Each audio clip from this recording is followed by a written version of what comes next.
저희 큰 스님 모시고 운전할 때 고속도로에서 칼치기가 뭔지 알죠? 예. 이렇게 차가 깜빡이 놓고 쓱 들어오는 게 아니고 이렇게 횡이동을 하는 친구들이 있어요. 쓱 들어와요. 깜빡이도 안 놓고. 그럼 깜짝 놀라서 브레이크 발이 올라가잖아요. 그럼 저도 모르게 이제 안 좋은 말이 나오는 거죠. 또 그럴 때가 있으세요? 그럼요. 왜냐면 어른을 모시니까 더 긴장하고 있잖아요. 저도 모르게 아이치 그러잖아요. 그러면 뒤에서 선생님께서 그러셨어요. 야, 똥말이 온가 보지. 그 얘기를 듣는데 맞네. 그렇게 생각해도 되잖아요. 실제로 그럴 수도 있어요. 정말 너무 급해서 미친 듯이 추월해서 휴게소로 들어가는 사람일 수도 있잖아요. 근데 그 사람을 꼭 혼내야 되겠냐. 내 마음에서 저런 괘씸한 놈, 저런 나쁜 놈, 운전면허를 정말 고스톱을 쳐갖고 땄냐고 맨날 운전하면서 그런 식으로 저는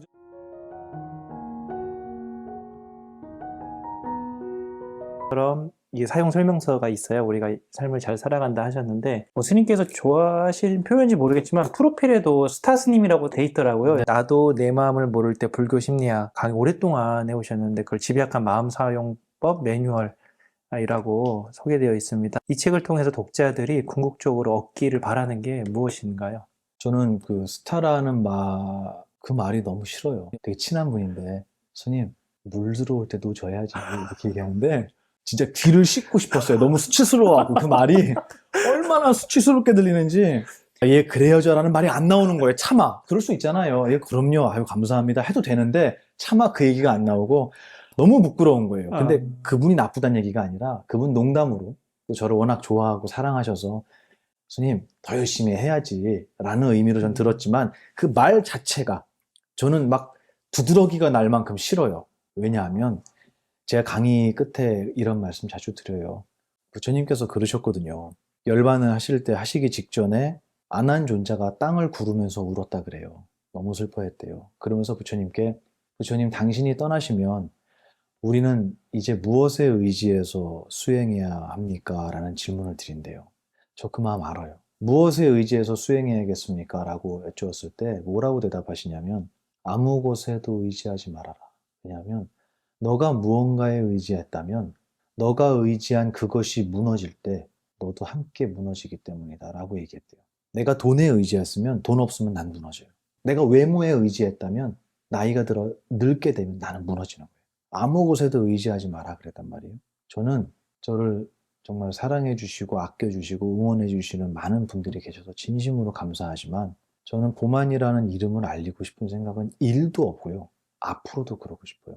내 이름은 몰라도 좋으니까 내가 전하고 싶었던 내가 여러분께 드리고 싶었던 이 가르침만큼은 꼭 기억해 줬으면 좋겠다고 제가 얘기해요. 이 표지에서 가장 작은 폰트가 저자예요. 제일 작아요, 저자가. 잘 안 보이네요. 잘 안 보이죠. 요청은 안 했어요. 근데 저는 그거를 보고 아, 내 마음을 안다라고 생각했어요. 저는 제 이름이 알려지길 바라진 않습니다. 이 책이 뭐 얼마나 많은 분들 손에 들어갈지를 계산하고 쓴 건 아니고요. 그리고 나는 이 책을 쓰고 이 책 다음에는 뭘 하고 이 강연을 나가고 이 강연을 기반으로 나는 어디를 가고 저는 그런 생각을 못 해요. 단순해 가고요. 그냥 저는 지금을 살 뿐이에요. 지금은 우리 팀장님하고 인터뷰하는 시간이잖아요. 그냥 이게 제 인생의 마지막 일이에요. 우린 1초 뒤도 살 수 없잖아요. 그냥 그런 기분으로 살아왔고 살고 싶어요, 앞으로도. 그래서 이 책이 어떤 영향을 세상에 펼쳤으면 좋겠다? 사실 그런 것도 없어요, 저는. 되게 이상한 얘기일지 몰라도 그럼 뭐하러 썼어? 이렇게 얘기할 수도 있지만 저는 그냥 이 책을 읽고 사람들이 스스로가 얼마나 위대한 존재였고 내 정신이라는 것이 망가질 수 있는 것이 아니구나 라는 것을 그냥 알았으면 좋겠어요. 그러면 이거는 보만이라는 이름을 알게 된 게 아니잖아요. 내 자신을 알게 된 거고 내가 잘못된 게 아니라는 걸 느끼고 많은 사람들이 위로받고 날개를 달았으면 좋겠어요. 그래서 이 책 사인회 제가 할 때 뭐 시간이 없어서 못 해드린 분도 있지만 제가 그 말을 많이 썼어요. 수타니파타라는 경전에 등장하는 말인데 그 중에 저는 그물에 걸리지 않는 바람처럼 이라는 말을 정말 좋아해요. 바람은 그물이 없어서 안 걸리는 게 아니잖아요. 맞죠? 근데 우리는 그물이 없어도 걸려 넘어져요. 아무것도 없는데도 혼자 걸려 넘어져요. 근데 바람은 그물이 아무리 많아도 걸리지 않잖아요. 제가 감히 욕심을 낸다면 이 책뿐만이 아니라 이 책을 다리로 불교의 이 깊은 이야기에 관심을 좀 가지시고 2600년 전에 한 스승이 저희에게 전해주신 남겨주신 이 금구 성언을 많은 분들이 좀 배우시고 내 스스로의 위대함과 완벽함을 좀 찾아가시고 그래서 결국은 그 무엇에도 걸리지 않는 진지하지 않는 날개를 다는 이런 여러분이 되셨으면 좋겠다라는 그냥 바람이 있을 뿐입니다. 그거 말고 이 책이 더 무슨 역할을 하겠습니까? 뭐 엄청난 무슨 명작도 아니고요. 이게 사인해달라고 얘기할 때도 참 부끄러워요. 이거는 제 이야기가 아니거든요. 부처님의 가르침이지. 부처님의 말씀을 전하면서 내가 내 이름으로 사인을 한다? 이것도 참 저한테는 어려운 일이에요. 그래서 저는 제 이름은 몰라도 되니까 가끔 이렇게 복만 스님이다, 뭐 도만 스님, 저 고만 스님도 있었어요. 택배가 고만 스님으로. 그래도 괜찮다. 가르침만 좀 마음에 받아지고 자유로워지셨으면 좋겠다. 그냥 그런 생각입니다. 진지함이 안 느껴지네요. 전혀 안 느끼시죠? 대충 썼거든요, 제가. 제 기준에서는 완성도가 있는 선생님이 겸손하게 감사합니다. 말씀하신 것 같은데 책 잘 만드신 것 같아요. 아유, 감사합니다. 네, 또 있는 것 같고 또 재밌어요. 선생님, 네. 이렇게 스님의 그 에피소드 이렇게 섞여서 네, 네. 예, 그 수영 얘기도 있고 다른 얘기도 재밌어서 그게라는 생각이 들고요. 화가 분노가 우리 마음을 요동치게 하는 가장 독한 감정인데 선생님께서는 화는 사라진다, 반드시 사라진다. 화가 치밀어 오를 때 화의 정체를 명확히 보고 압도당하지 않고 벗어나는 노하우를 좀 알 수 있을까요? 제가 화가 많았기 때문에 지금도 굉장히 많고요. 저는 되게 좋아하는 말씀이 있었어요. 저희 어른 스님들이 해주신 말씀인데 보만 스님, 불의를 보면 어떻게 해야 돼? 어떻게 해야 돼요? 꾹 참아야 돼. 이렇게 말씀하시잖아요. 그 말에 벌써 진지함이 없잖아요. 전 그런 말을 너무너무 사랑해요. 정말 참으란 얘기가 아니고 불의를 보면 절대 참지 말아야 돼. 그렇게 얘기해도 꼭 참아야 돼 라고 얘기해도 불의를 보면 못 참아요. 그죠? 세상은 그렇게 흘러가는 게 아니거든요. 하지만 저는 그 얘기를 전해주실 때도 그때마저도 꼭 참아야지. 나가도 되나 모르겠네. 마트 같은데 차 댈 때 네. 저기 보만 스님 저기 저 장애인 칸 비어있네. 스님 저 장애인 칸 세워도 돼요? 다 마음의 장애인들이야 우리는. 그런데 거기 세우지 않아요. 하지만 유쾌하잖아요. 저는 이거를 저희 스님들한테 제일 많이 배웠었어요. 제가 운전하면서 저희 큰 스님 모시고 운전할 때 고속도로에서 칼치기가 뭔지 알죠? 예. 이렇게 차가 깜빡이 놓고 쓱 들어오는 게 아니고 이렇게 횡이동을 하는 친구들이 있어요. 쑥 들어와요. 깜빡이도 안 넣고. 그럼 깜짝 놀라서 브레이크 발이 올라가잖아요. 그럼 저도 모르게 이제 안 좋은 말이 나오는 거죠. 또 그럴 때가 있으세요? 그럼요. 왜냐면 어른을 모시니까 더 긴장하고 있잖아요. 저도 모르게 아이치 그러잖아요. 그러면 뒤에서 선생님께서 그러셨어요. 야, 똥말이 온가 보지. 그 얘기를 듣는데 맞네. 그렇게 생각해도 되잖아요. 실제로 그럴 수도 있어요. 정말 너무 급해서 미친 듯이 추월해서 휴게소로 들어가는 사람일 수도 있잖아요. 그 사람을 꼭 혼내야 되겠냐. 내 마음에서. 저런 괘씸한 놈, 저런 나쁜 놈, 운전면허를 정말 고스톱을 쳐갖고 땄냐고 맨날 운전하면서 그러시거든요. 전 운전면허를 고스톱을 쳐서 땄냐고. 그렇게 굳이 그 사람을 혼내야 될 필요가 있겠느냐. 용서해도 되잖아요. 아무도 몰라요, 내가 용서하는지. 하지만 나는 안 힘드니까. 그러면 저는 이 화라는 감정을 조절할 때 그 화를 저는 유머러스하게 얼마든지 할 수 있을 거라고 생각해요. 특히 대한민국 사람들이 화라는 것의 전문가들인 것 같아요. 그게 왜 그럴까를 생각해 봤어요. 저희 어른께서는 이런 표현도 하셨어요. 대한민국 역사와 관련이 있는 것 같아. 이런 말씀도 하시더라고요. 일제시대 때 그 억눌린 역사, 그 피해의식, 나라를 빼앗겼다는 분노와 외로움, 위에 무엇이 덮여졌냐면 전쟁이라는 게. 같은 나라 사람들끼리 서로 군복이 다르다는 이유로 그냥 쏴 죽이고 미워하고 서로 편을 나눠서 싸웠던 그 기억, 그것도 우리 DNA에 분명히 있을 거다. 왜냐하면 DNA는 곧 교육이기 때문이죠. 부모님한테 야 전라도는, 야 경상도는 남한도 반으로 쪼개져 있잖아요. 거기다 정치도 반으로 쪼개져 있잖아요. 요즘에는 남녀도 쪼개졌잖아요. 미워하잖아요. 우리는 화합하는 역사가 아니라 쪼개지고 다투는 역사가 제가 볼 때는 한 100년 이상 지속됐던 게 아닐까 생각이 들어요. 그래서 우리에게 나도 모르게 누군가의 잘못을 보고 또 그 잘못이 그 잘못한 사람을 비난해도 그 불똥이 나에게 튀지 않을 거라는 확신이 들 때는 사정없이 비난하고요. 그 사람을 밟고 내 세계에서 밀어내는 것에 굉장히 큰 성취감, 저는 그것도 피해의식이라고 생각해요. 그래서 그 분노라고 하는 것은 어떻게 보면 정말로 나라를 잃은 슬픔과 분노, 그런 거하고는 좀 결이 다른 것 같아요. 우리가 느끼는 분노. 손해보지 않으려는 분노 아닐까요? 상대적으로 내가 박탈감을 느꼈을 때 생겨나는 분노 아닐까요? 굉장히 초라한 분노일 수도 있어요. 저는 분노를 내지 마라, 화를 내지 마라가 아니라 큰 화를 낼 거면. 이 얘기를 제가 고등학교 2학년 상담하는 친구한테 얘기했어요. 엄마가 너무 밉대요. 화가 난대요. 화를 낼 거면 크게 내야 돼. 엄마가 나한테 이런 서운한 말 했다고 엄마가 미워? 화가 나? 작잖아. 그거 말고. 왜 이 세상은 누군가를 죽이지 않으면 내가 살 수 없는 세상일까? 이런 거에 대한 큰 분노를 느껴야 돼. 그게 부처님이셨잖아요.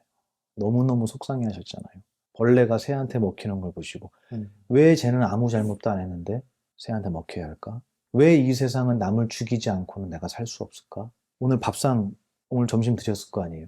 그 점심 먹은 밥상에서 생명이 없던 존재는 단 하나도 없어요.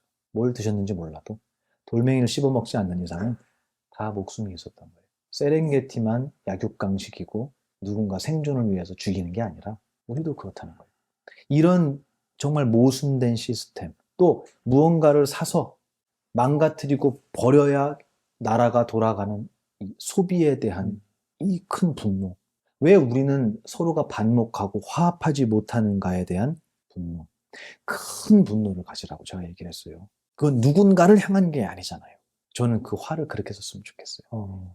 버리는 게 아니고 작게 쓰지 말고 정말 이 세상에 우리가 마음을 하나로 모아서 큰 어떠한 부조리와 큰 숙제를 해결하는 데 있어서 나의 분노를 저 밑바닥에 갖고 있었으면 좋겠다. 제가 말을 분노, 화라고 표현했지만 이거는 화는 아니죠. 문제의식이죠. 바로잡아야 할 큰 숙제를 그렇게 안고 가자. 엄마하고 싸우고 네가 맞냐 내가 맞냐 이러지 말고 그렇게 말씀드리고 싶어요. 특히 우리 대한민국의 청년들이 이 큰 정말 위대한 분노를 가지고 세상에 나아가서 대한민국을 정말 아름답게 바꿔주기를 바라고 있습니다. 복화소라고. 네, 왜냐하면 그림을 알아볼 수가 없기 때문에 사람들이 그렇게 얘기한 거예요. 저는 그 그림을 되게 못 그린다고 생각했어요. 평소에. 근데 어느 날 알았어요. 그림은 그림이에요. 잘 그리고 못 그리는 건 없어요. 그건 보는 사람 눈에 달려있는 거거든요. 그걸 알았을 때 자신감이 생겼어요. 내 그림을 보고 웃을 수 있다면 그것도 훌륭한 그림이에요. 맞죠? 그림 그려서 남 웃길 수 있어요? 쉬운 일이 아니거든요. 몇 개 그리지도 않았는데 벌써 웃기 시작하면 대단한 능력이잖아요. 농담으로 그렇게 했지만 저는 그거랑 똑같이 사경도 글씨를 잘 쓰니 못 쓰니 여기로 들어가면 사경의 목적은 글씨를 잘 쓰기 위함이 아니잖아요. 이게 무슨 뜻인지를 내 가슴 속에 새기는 거예요. 베끼는 거. 그런 의미로 볼펜에 대한 부담, 글씨체에 대한 부담, 노트도 왜 그렇게 비싼 거를 사요 도대체. 노트에 대한 부담, 매일 해야 된다는 부담, 이런 거를 다 버리고 그냥 들고 다니면서 생각날 때마다 펴보고 좋아 그러면 쓰는 거예요. 지하철이든 어디든 그게 중요한 게 아니잖아요. 그래서 이 이야기를 내 마음에다가 베낄 수 있다면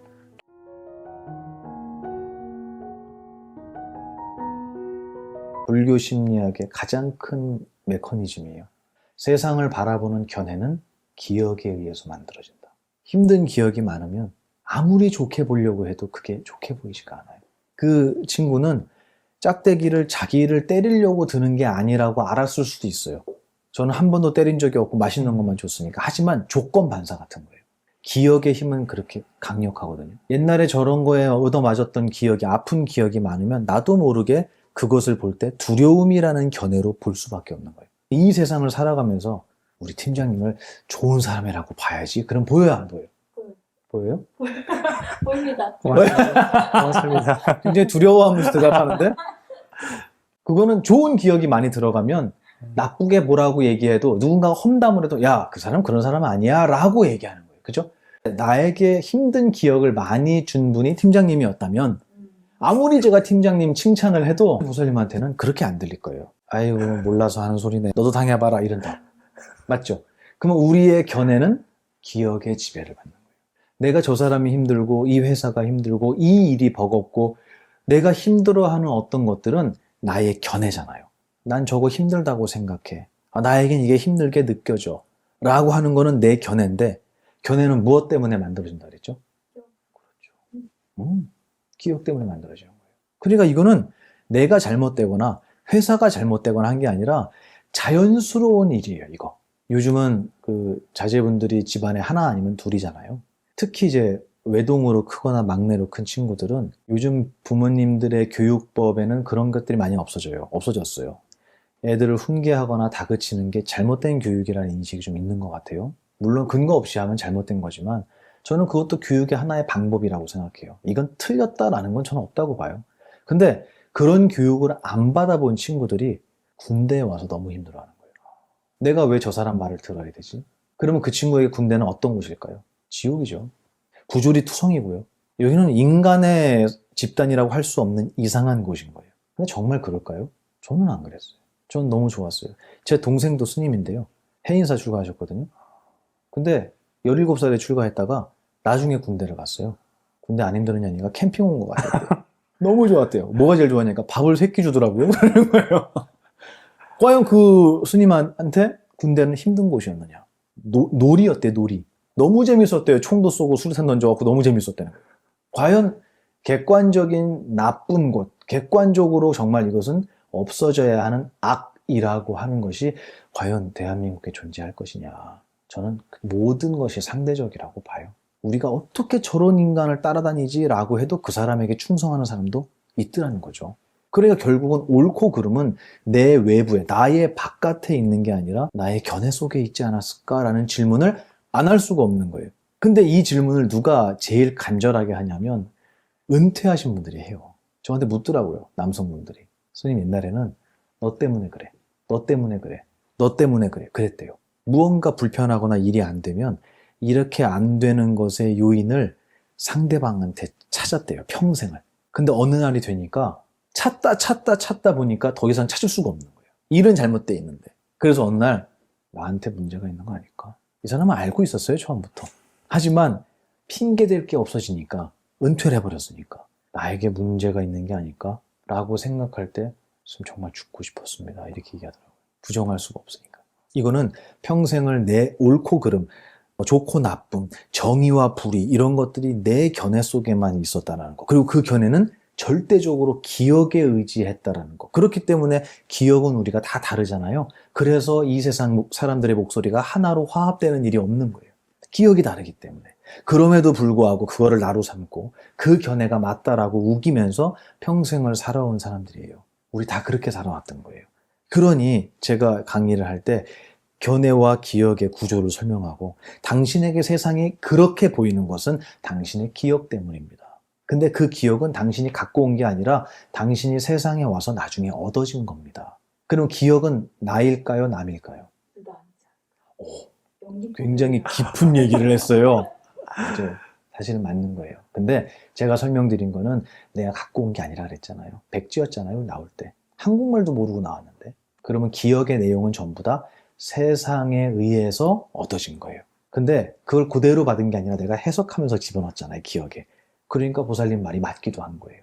어쨌든 내가 갖고 온 건 아니다. 그러므로 그거는 내가 될 수 없다고, 기억은.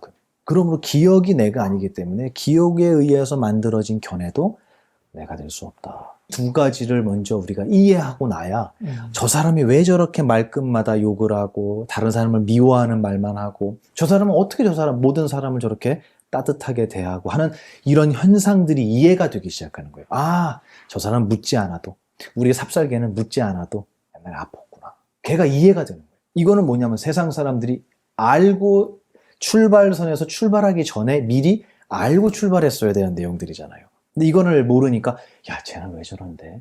하면서 구업을 짓는 거예요. 남 욕하는 업을 짓고 야, 걔 진짜 짜증나지 않냐? 라면서 사실 진짜 짜증나는 나쁜 기억은 자기 기억 속에 집어넣고 있잖아요. 남한테 욕을 하면 그 욕과 가장 가까운 귀는요, 내 귀예요. 여기 제일 먼저 들어와요. 온 우주에서 내가 제일 먼저 들어요. 내가 욕하면. 내 기억을 더럽히면서도 나는 남을 욕하고 있다고 착각하는 거예요. 너무 간단한 이치도 모르고 세상을 살아가니 발 디디는 데마다 진흙탕이고 잘하려고 노력했는데 아파지고 행복하려고 했는데 불행한 결과가 오고 이거 당연한 거 아니겠냐는 거죠. 그래서 이 세상을 바라보는 불편한, 힘든, 고통스러운 이런 씨앗들이 제가 감히 나의 견해 속에 들어있다라고 표현을 한 거예요. 물론 세상에 부조리가 왜 없겠어요. 바꿔나가야죠. 하지만 우리는 거기에만 손가락질을 해서는 안 되지 않겠느냐. 이미 우리가 행복할 수 있는 거리를 많이 갖고 있음에도 내 견해가 부족해서 내 견해의 수준이 낮아서 행복을 행복으로 볼 수 없다면 과연 그게 세상의 잘못이겠느냐라는 저는 질문을 던지는 거죠. 필사를, 그러니까 사경이라고 하죠. 네. 복학사의 사경 횟수다라고 화연 스님이 진행하고 계시고 요즘 네. 좀 안 하시더라고요. 영상 계속 올라가고 예, 있네요. 올라가고 있는데 월가 스님이 게을러서 편집을 안 하고 있는 아, 그렇고 예전만큼 안 올라가서 멈추셨나 생각이 들었는데. 항상 저희는 이렇게 서로를 비난하면서 살아요. 이거 꼭 넣어주세요. 아, 사경 횟수다라는 프로도 하시고 또 밴드에서 계속 인증도 올리면서 이거 되게 수행의 방법으로 굉장히 강조하시는 것 같다는 느낌을 받았어요. 불자뿐만이 아니라 요즘에는 필사라는 이름으로 다양한 좋은 글귀도 하는 문화가 좀 트렌드인데 그렇죠. 사경이 되었건 필사가 됐건 스님께서 그걸 좋다고 생각하시는 네. 이유가 있을까요? 그럼요. 네. 우리 큰 스님께서 쓰신 이 책도 정말 소중한 책이고 저는 세상에 많이 읽혀지고 또 함께 따라 썼으면 좋겠어요. 왜냐하면 사경이라고 할 때 그 사자가 혹시 한문으로 뭔지 아세요? 베끼다. 베낄 사자예요. 네. 맞아요. 진짜를 베낀 거는 가짜잖아요. 그죠? 그래서 진짜를 베꼈다. 그러면 한문으로 바꾸면 뭘까요? 베낄사. 진짜는 뭐라 그러죠? 한문으로? 사진. 그게 사진이라는 한자. 사진 찍잖아요. 진실된 것을, 진짜를 베낀 게 사진이라고 생각해요. 한문이 그거예요. 사진. 제가 사경에 대한 거를 어른께 여쭤봤을 때 저희 스승님께서 이렇게 말씀하셨어요. 그래, 베끼는 거야, 경전을. 종이에 베끼는 것도 베끼는 거. 경을 보면은 돌에다가 새기는 것도 베끼는 거. 심지어는 모래밭에다가 쓰는 것도 큰 공덕이 있다고 하셨어요. 그리고 옷 이런 데다가 쓰는 것도 아주 귀한 사경이다. 근데 저한테 그러시더라고요. 우리가 경전을 진짜로 베낀다. 진실되게 베낀다면 어디다 베껴야겠냐? 이렇게 물어보시는 거예요. 여기다 베껴야 되지 않을까요? 나의 마음속에다가 부처님의 경전을 베끼는 것이 전 진정한 사경이라고 생각해요. 손으로 쓰는 것도 사경이지만 내 마음속에다가 이 위대한 가르침을 베껴 놓는 것이야말로 영원히 지워지지 않는 사경이라고 전 배웠거든요. 근데 그러려면 종이에는 안 쓰겠냐는 거예요. 종이에 써야죠. 제가 뭐 패드를 뭐 여러 가지 이유로 갖고 다니지만 전 여기도 써요. 좋은 글귀가 나오면 경전 보다가 그러면 한글로만 쓰는 게 아니고 한문을 일부러 찾아서 따라 써봐요. 한문 공부도 물론 제가 하고 싶어서도 있지만 너무 좋아요. 그냥 그걸 베껴 쓴다는 게. 짐승은 할 수 없는 일이잖아요. 짐승은 발이 이렇게 생겼는데 어떻게 베껴요? 강아지는 볼펜도 못 잡잖아요. 이렇게 위대한 능력을 갖고 있으면서 그 능력을 아름다운 것을 베끼는 데 사용한다? 저는 이것만큼 위대한 수행이 있을까 해요. 우리 큰 스님께서도, 원명 큰 스님께서도 말씀하셨지만 이 사경이라고 하는 것은 그것을 올바로 이해하는 데 큰 도움이 된다고 하셨잖아요. 저는 그 말씀에 정말 네, 저는 100% 공감하고 맞는 말씀이라고 생각합니다. 이것을 이해하기 위해서는 자주 베껴 쓰고 자주 외우고 또 외운 것을 자주 세상에 대입하는 이 수행의 과정이 필요한데 그런 과정에 있어서 저는 사경은 정말 귀한 시간이라고 생각해요. 그런 분이 있어요. 스님, 저 오늘부터 100일 기도 들어가려고요. 그러면 제가 제발 앞에 100일은 좀 빼라 그래요. 그 100일을 넣어버리니까 99일만 하면 실패한 기도가 돼버리잖아요. 이러지 말라고 제발. 그냥 하세요. 똑같이 사경도 나는 1번 1페이지부터 100페이지까지 다 쓸 거야. 이러지 말고 읽다가 좋으면 그냥 쓰면 되잖아요. 그리고 두 번째 읽을 때 또 좋으면 또 쓰면 되잖아요. 그러다 보면 어느 순간에 이 경전이, 이 부처님의 위대한 가르침이 내 가슴 속에 다 베껴지는 사경이 이루어질 거고 그때 되면 내가 이 사경된 바를 누군가에게 설명하는 스승의 자리에 서지 않겠느냐라고 생각해요. 그래서 이 쓰는 시간 자체 있죠. 이 물리적인 시간도 굉장히 중요한 수행이고요. 그리고 그 수행을 함에 있어서 이게 무슨 뜻인지 궁금해하고 연구하고 공부하게 되는 이것도 큰 저는 공덕이라고 생각해요. 내 스스로에게 있어서. 그리고 그걸 베껴서 내 마음속에 사경하고 외움으로 해서 그거를 남에게 전달할 수 있다면 이거는 뭐 더 이상 말할 수 없는 최고의 수행이 아닐까. 그래서 사경을 좋아합니다. 저도 즐겨야 하고요. 하지만 저는 1페이지부터 이렇게 하는 건 안 좋아하고 네, 그냥 보이는 대로 너무 멋있어. 그럼 적는 거예요. 저는 그런 식으로 사경을 해요. 사경 그러면 꼭 꽉 채워야 된다라는 부담. 완벽주의자들이 많더라고요. 근데 그게 오히려 내 발목을 잡고 사경을 멀리하게 되는 그런 요인도 많이 봤어요. 저는 그렇게 되는 거를. 그러지 말고 볼펜도 착용한다고 볼펜도 엄청 비싼 걸로 사요. 또 쓰지도 않을 거면서. 그러지 말고 볼펜이든 연필이든 그게 중요한 게 아니라 갖다 쓰는 게 중요하잖아요. 그래서 제가 농담으로 그래요. 제가 강의할 때 저 그림을 되게 많이 그리거든요. 네. 아시죠? 선생님 별명도 알고 있습니다. 복화소라고. 네, 왜냐면 그림을 알아볼 수가 없기 때문에 사람들이 그렇게 얘기한 거예요. 저는 그 그림을 되게 못 그린다고 생각했어요. 평소에. 근데 어느 날 알았어요. 그림은 그림이에요. 잘 그리고 못 그리는 건 없어요. 그건 보는 사람 눈에 달려 있는 거거든요. 그걸 알았을 때 자신감이 생겼어요. 내 그림을 보고 웃을 수 있다면 그것도 훌륭한 그림이에요. 맞죠? 그림 그려서 남 웃길 수 있어요? 쉬운 일이 아니거든요. 몇 개 그리지도 않았는데 벌써 웃기 시작하면 대단한 능력이잖아요. 농담으로 그렇게 했지만 저는 그거랑 똑같이 사경도 글씨를 잘 쓰니 못 쓰니 여기로 들어가면 사경의 목적은 글씨를 잘 쓰기 위함이 아니잖아요. 이게 무슨 뜻인지를 내 가슴 속에 새기는 거예요. 베끼는 거. 그런 의미로 볼펜에 대한 부담, 글씨체에 대한 부담, 노트도 왜 그렇게 비싼 거를 사요 도대체. 노트에 대한 부담, 매일 해야 된다는 부담, 이런 걸 다 버리고 그냥 들고 다니면서 생각날 때마다 펴보고 좋아 그럼 쓰는 거예요. 지하철이든 어디든 그게 중요한 게 아니잖아요. 그래서 이 이야기를 내 마음에다가 베낄 수 있다면 정말 위대한 수행자의 수행이다. 최고의 수행이다. 저도 그렇게 말씀드립니다. 감사합니다. 제가 좋아해서 그런 것 같아요. 사경을. 욕심을 조금 부려드립니다. 근데 문제는 뭐냐면 그 욕심을 부려서 이룰 수 있으면 제가 그럼요 라고 할 거예요. 근데 이룰 수가 없어요. 이제 그걸 배우는 거예요. 이 욕심이라는 능력을 쓰기 전에 내가 만약에 욕심 부려서 이 컵을 갖고 싶었어요. 좀 전에도 그 얘기했어요. 명품백 얘기하고 왔어요. 명품백은 몇 가지 종류로 되어 있는 줄 아세요? 너무 많죠. 너무 많아요? 6가지로 되어 있어요. 들으면은 맞네 하실걸요? 왜냐면 이건 진리이기 때문이에요. 누구에게 맞고 누구에겐 틀린 게 아니라. 왜냐면 명품백은 첫 번째는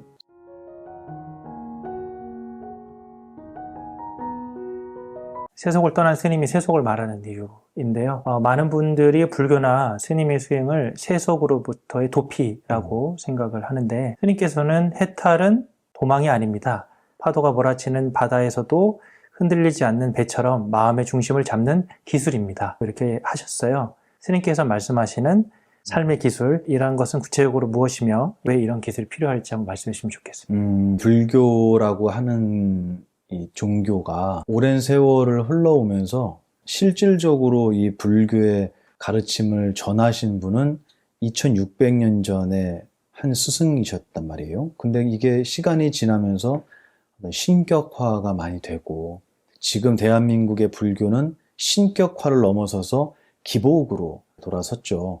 어떻게 보면은 저는 좋고 나쁨을 떠나서 시작이 있으면 끝이 있듯이 이 기복 불교는 제가 뭐라고 하지 않아도 이제는 거의 그 끝을 보고 있는 것 같아요. 근데 기복 불교만 그런 게 아니라 기복의 성격을 담은 모든 종교는 다 전 세계적으로 같은 동향을 보이고 있다. 이거는 대부분 사람들이 다 이제 인지하고 있는 내용이고요. 앞으로 이 온 세계에 종교라는 것은 필요가 없어질 것이다. 왜냐하면 그 종교의 영역을 누가 대신해 주냐면 돈이 대신해 주기 때문이다. 세속의 어떤 기술이라든가 문화라든가 재화가 종교에 대해서 우리가 바래왔던 것들을 대체해주고 있다라는 거예요. 그 중에 제일 큰 게 병 낫게 해주세요. 이건 병원에 가서 할 얘기지 절에 와서 할 얘기는 아니고 자식 낳게 해주세요. 이것도 병원에 가서 할 얘기지 절에서 할 얘기는 아닌 게 된 거죠. 그리고 돈을 벌거나 옛날처럼 하늘만 바라보고 농사만 지었던 게 아니라 지금은 수많은 돈을 버는 방법들이 이미 세상에는 펼쳐져 있잖아요. 네. 과연 종교의 영역은 무엇의 영역이 남는 것이냐, 어느 부분에 남을 것이냐. 기껏해야 이제 죽고 난 뒤에 이 영역 하나밖에 안 남은 거예요. 그러니까 일본은 불교가 장래 사업이 됐잖아요. 장래 사업. 네. 그러니까 이제 일본 스님들이 공부를 떠나서 수요가 있으니까 공급이 있는 거잖아요. 그런 면으로 볼 때 과연 대한민국의 불교의 수요는 어떤 부분인가에 대해서 저는 참 많이 생각을 했어요. 그거를 제가 뭐 고민하려고 하는 게 아니라 막상 이렇게 많은 분들을 만나 뵙고 불자와 비불자들, 종교가 없는 분, 이웃 종교를 가지신 분들하고 대화를 나눠보면서 과연 불교라고 했던 우리가 알고 있던 지금까지의 불교가 설 자리가 과연 어디인가? 저는 없다고 봐요. 갈수록 좁아진다고 봐요. 근데 이런 것이 불교의 위기라는 말로 대체돼야 되는가라는 생각을 해보면 전 그렇지 않다고 생각해요. 오히려 이때 비로소 불교의 시초셨던 네. 이 가르침을 처음으로 펼치셨던 인도의 석가모니 부처님께서 하신 말씀으로 우리가 돌아갈 수밖에 없는, 또 그 말씀이 정말로 이 세상에 이제 와서야 빛을 발하게 되는 어떤 그런 큰 흐름의 끝에 우리가 서 있는 것 같다. 이런 저는 현실적인 어떤 화두를 많이 느끼고 있어요. 그거는 불교를, 지금까지의 불교를 잘 보존해서 더 많은 사람들이 기도에 안 오니까 기도에 더 접수시키고, 더 많은 사람들이 제사를 하도록 만들고, 아니면 종교 활동에 더 많은 사람이 참석하고, 이거는 불가능해졌죠. 이제 누구나 답을 알고 있습니다. 그거는 답이 아니라는 거를. 그러면 과연 이 불교가 나아가야 할 방향은 어디냐? 저는 본래 가지고 있는 걸 그냥 드러내면 된다고 생각해요. 불교는 이미 너무나 비교할 수 없이 위대하고 값진 보석을 품고 있기 때문에 그냥 이거를 드러내 보이는 것만으로도 수많은 사람들이 공감할 거라고 생각해요. 그러니까 저는 오히려 어떤 쪽을 더 걱정을 했냐면, 약이 없어서가 아니라 내가 병들었다는 걸 인지하지 못할까 봐 걱정했어요. 환자가 아프다라는 걸 인지해야 병원에 가서 약을 찾잖아요. 경에도 그 얘기가 나오거든요. 코를 다친 개가 있는데 그 개를 치료하겠다고 사람이 손을 뻗으면 개는 어떻게 하겠어요? 물죠. 치료해 주는 게 아니라 공격한다고 생각하고. 또 이런 비유도 있습니다. 내가 볼 때는 곰지 않은 상처인데 의사는 골맞다고 얘기하는 거예요. 제 눈보다는 의사 눈이 더 전문가잖아요. 그럼에도 불구하고 사람들은 돌팔이다 이렇게 얘기한다. 내가 병들었다, 내가 아프다, 더 쉽게 표현하자면 나에게 뭔가 매끄럽지 못한 거칠고 투박하고 불협화음이 일어나고 있다라는 그 사실을 자각하는 게 저는 이 가르침을 찾게 되는 첫 번째 동기라고 생각해요. 그래서 보석을 아무리 갖고 있어도, 약을 아무리 갖고 있어도 아프다고 하는 사람이 없으면 약은 약이 아니잖아요. 저는 오히려 그걸 더 걱정했던 것 같아요. 제가 그랬거든요. 저 되게 똑똑하고 잘난 줄 알았거든요. 똑똑하고 잘 나가세요. 진짜인 줄 알아요. 시간 지나 보니까 부족한 게 너무 많이 보이는 거예요. 근데 그게 어디서 보였냐면, 이게 맞아, 이거는 틀렸어 라는 이 안에 벌써 그게 있다는 걸 몰랐어요. 저는 내가 틀렸다고 하는 길에만 내가 안 가면 난 올바른 사람이라고 생각했어요. 근데 그게 아니고 옳고 그름을 얘기하는 이 순간 벌써 저는 제 견해를 믿고 판단한 거잖아요. 그러니까 나의 견해를 높일 생각을 안 하고 내 견해를 믿고 세상을 분별하는 거에 익숙해져 있는 거예요.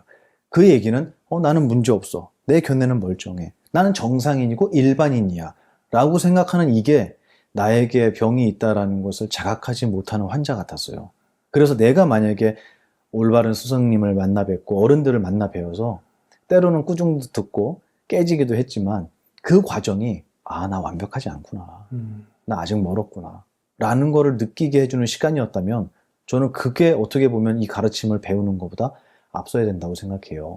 그래서 제가 그 과정을 겪으면서 느꼈던 게 뭐냐면, 불교라고 하는 가르침은 넌 잘못 살아왔으니까 앞으로 이렇게 해, 너의 마음속에 일어나는 욕심은 잘못된 거니까 욕심을 버려, 저 그런 건 줄 알았어요. 근데 불경을 공부하면 우리의 스승인 부처님께서는 그렇게 말씀하신 게 아니에요. 너가 분노가 일어나 그 분노는 이러이러한 이유 때문에 일어나는 것이다. 거기 분노 버리란 말 없거든요. 욕심? 그거는 이러이러한 원리 때문에 무언가를 갖고 싶은 마음이 일어나는 것이다. 이걸 설명을 하시는 거예요. 그래서 어떻게 보면 부처님은 일로 가라 절로 가라 이 얘기를 안 하세요. 여기로 가면 이런 게 나올 거고 여기로 가면 이런 게 나올 거다. 끝. 그럼 과연 이거를 무슨 글이라고 설명을 해야겠느냐. 그래서 제가 표현한 게 설명서다. 사용 설명서다. 사용 설명서는 이렇게 쓰세요, 이렇게 쓰면 고장나요, 이거잖아요. 우리를 평가하지 않거든요. 저는 그 가르침이 이 불교의 가르침이라고 생각했어요. 놀랍게도 제가 많은 사람들을 이렇게 뵙고 대화를 해보고 그분의 이야기를 들어보면 그분들에게 가장 필요한 것은 불교의 교리도 필요하겠지만 더 시급한 거는 괜찮아 라는 말이었어요. 괜찮아. 근데 문제는 그대로 살아가 아니에요. 괜찮으니까 그대로 사세요가 아니에요. 그거는 되게 무책임한 말이에요. 왜냐면 죽겠다는데 힘들어서. 그게 뭐냐면 지금까지 잘못해와도 괜찮아. 저는 그 말을 제일 먼저 해줘요. 그래서 조금 전에도 저 강의하고 왔거든요. 네. 방금 전에 한 20분 전까지 하고 온 거예요. 근데 거기에도 모인 사람들이 이제 전 질문을 많이 받는데 거기서 자식이 엄마한테 입을 안 연대요. 그리고 수능을 봐야 되는데 봤잖아요, 이번에. 봐야 되는데 맨날 게임하고 만화책 보고 있대요. 너는 도대체 무슨 생각을 하고 있냐라고 하면은 몰라 이렇게 하고 입을 다문다는 거예요. 근데 그 친구한테 제가 해주라고 했던 얘기가 뭐였냐면 믿어줘야 돼요. 뭘 믿어주냐면 저 사람은 내가 하는 이야기를 평가하지 않는 사람, 나를 평가하지 않는 사람이라고 느껴지는 사람이 세상에 한 명은 있어야 되잖아요. 그래야지 울면서 나 이렇게 못된 생각했어요. 나 이렇게 부족하고 어리석고요. 저 뒤에서 그 사람 미워서 이런 짓도 해봤어요. 라고 고해성사할 수 있는 누군가는 계셔야 되잖아요. 근데 그게 가족에 있어야 되는 거 아닌가라고 제가 질문을 했어요. 예. 가족에 그런 사람이 있어야 되는데 가족에 있는 모든 사람들은 너 수능 안 볼 거야? 너 어떻게 하려고 그래? 라는 말 밑에 너는 틀렸어. 너는 잘못됐어. 너는 지혜롭지 못해. 라는 의도가 깔려 있잖아요. 예.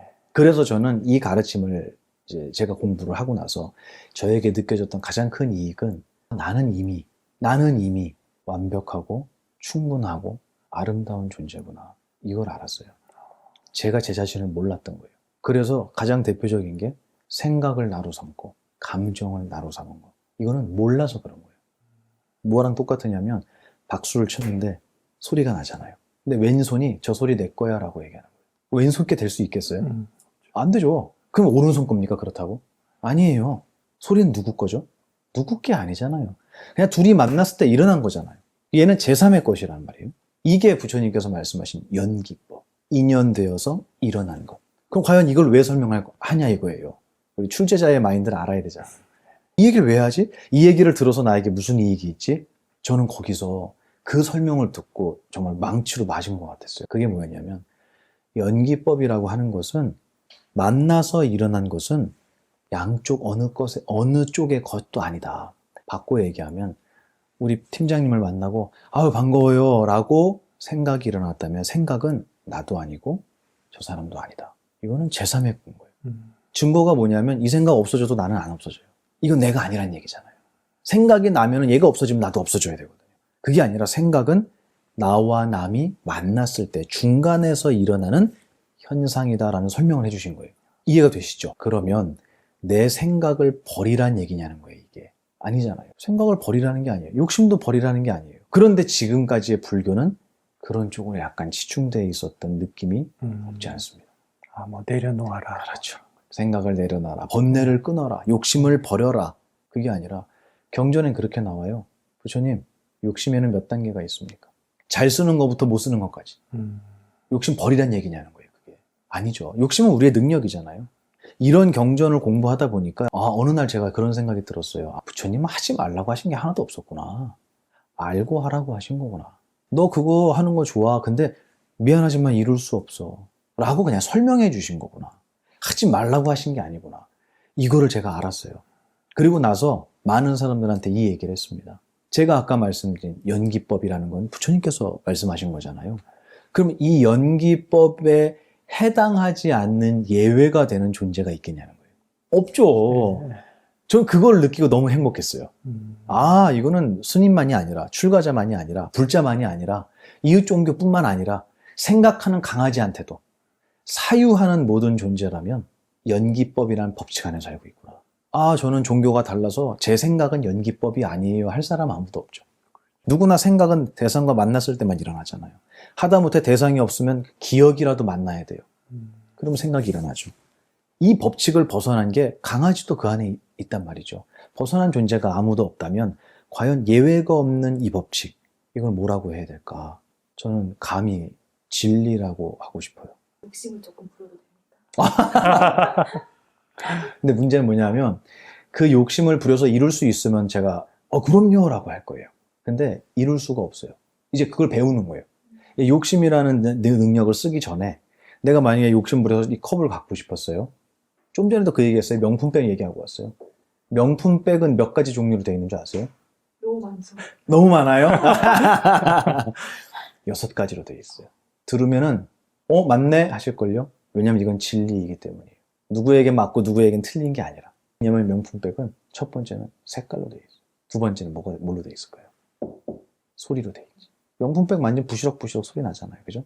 그리고 냄새 맡으면 가죽 냄새 나겠죠. 그 다음에 먹을 리는 없겠지만 씹어 먹으면 맛도 있을 거고요. 그 다음에 만지면 감촉도 있을 거예요. 5개네요 벌써. 6번째 뭐냐면 이번에 이거 신상이야. 이거 오픈런 해도 못 사. 라는 의미까지 들어가 있어요. 이게 얼마짜리인데? 라는 의미. 그 6가지 합치면 명품백이. 아닌가요? 거 봐요. 누구나 인정할 수밖에 없다니까요. 이건 종교하고 상관이 없는 거예요. 이 세상의 진실을 얘기한 거예요.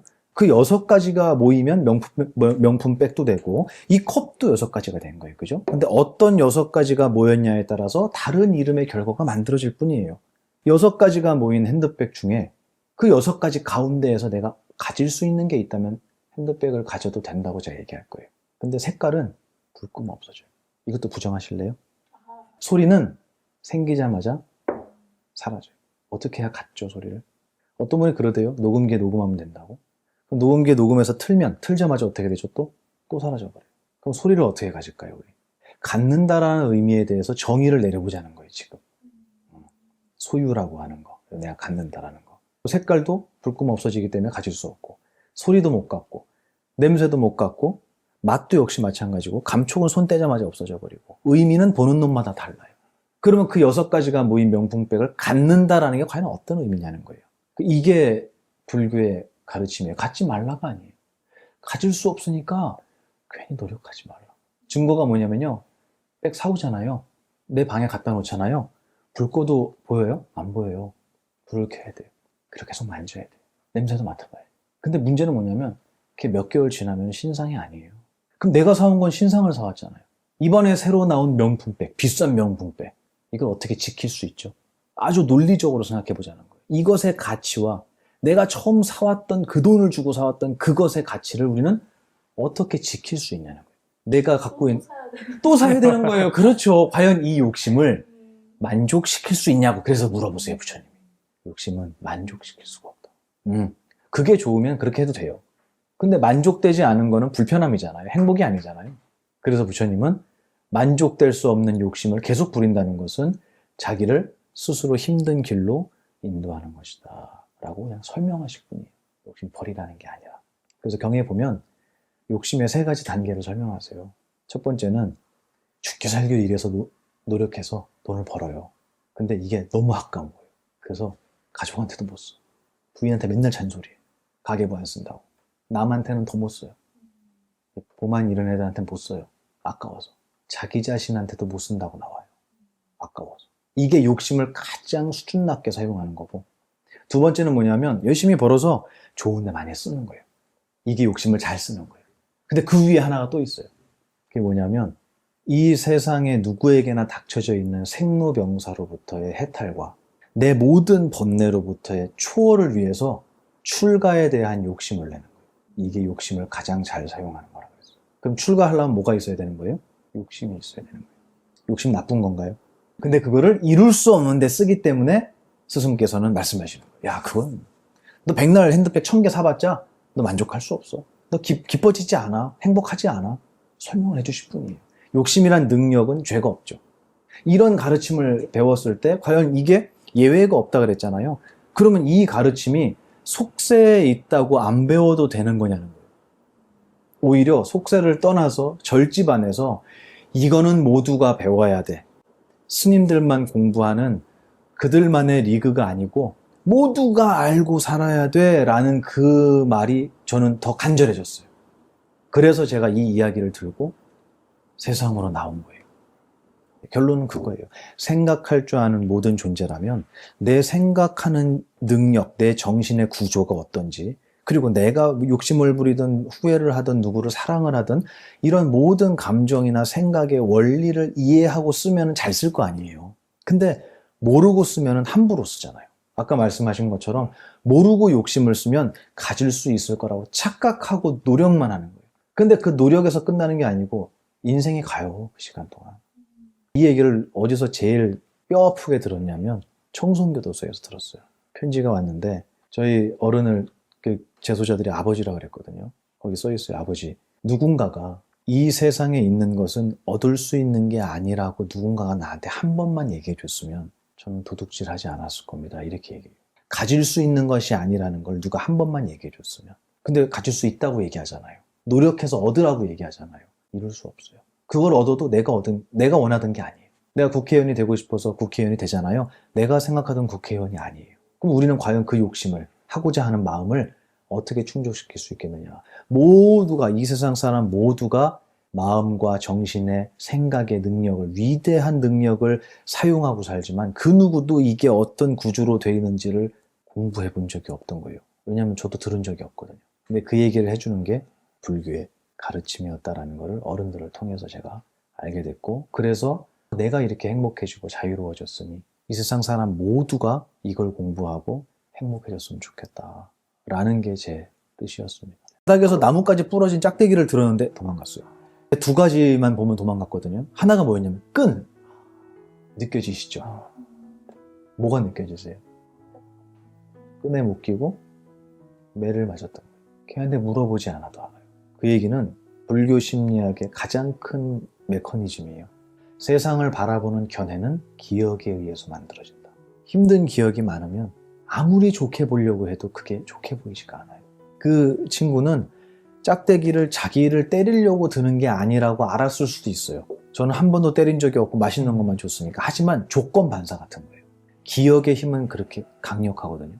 옛날에 저런 거에 얻어맞았던 기억이, 아픈 기억이 많으면 나도 모르게 그것을 볼 때 두려움이라는 견해로 볼 수밖에 없는 거예요. 그러면 이 세상을 살아가면서 우리 팀장님을 좋은 사람이라고 봐야지. 그럼 보여요, 안 보여요? 보여요?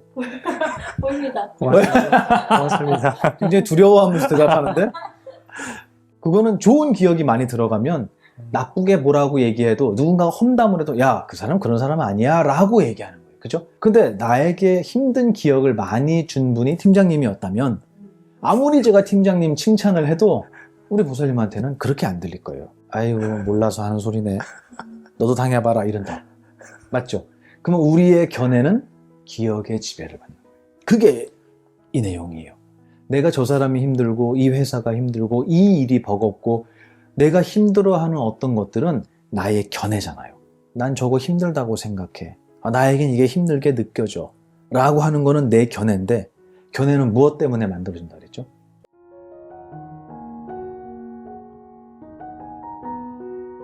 그 6가지가 모인 명품백을 갖는다라는 게 과연 어떤 의미냐는 거예요. 이게 불교의 가르침이에요. 갖지 말라가 아니에요. 가질 수 없으니까 괜히 노력하지 말라. 증거가 뭐냐면요. 백 사오잖아요. 내 방에 갖다 놓잖아요. 불 꺼도 보여요? 안 보여요. 불을 켜야 돼요. 그리고 계속 만져야 돼요.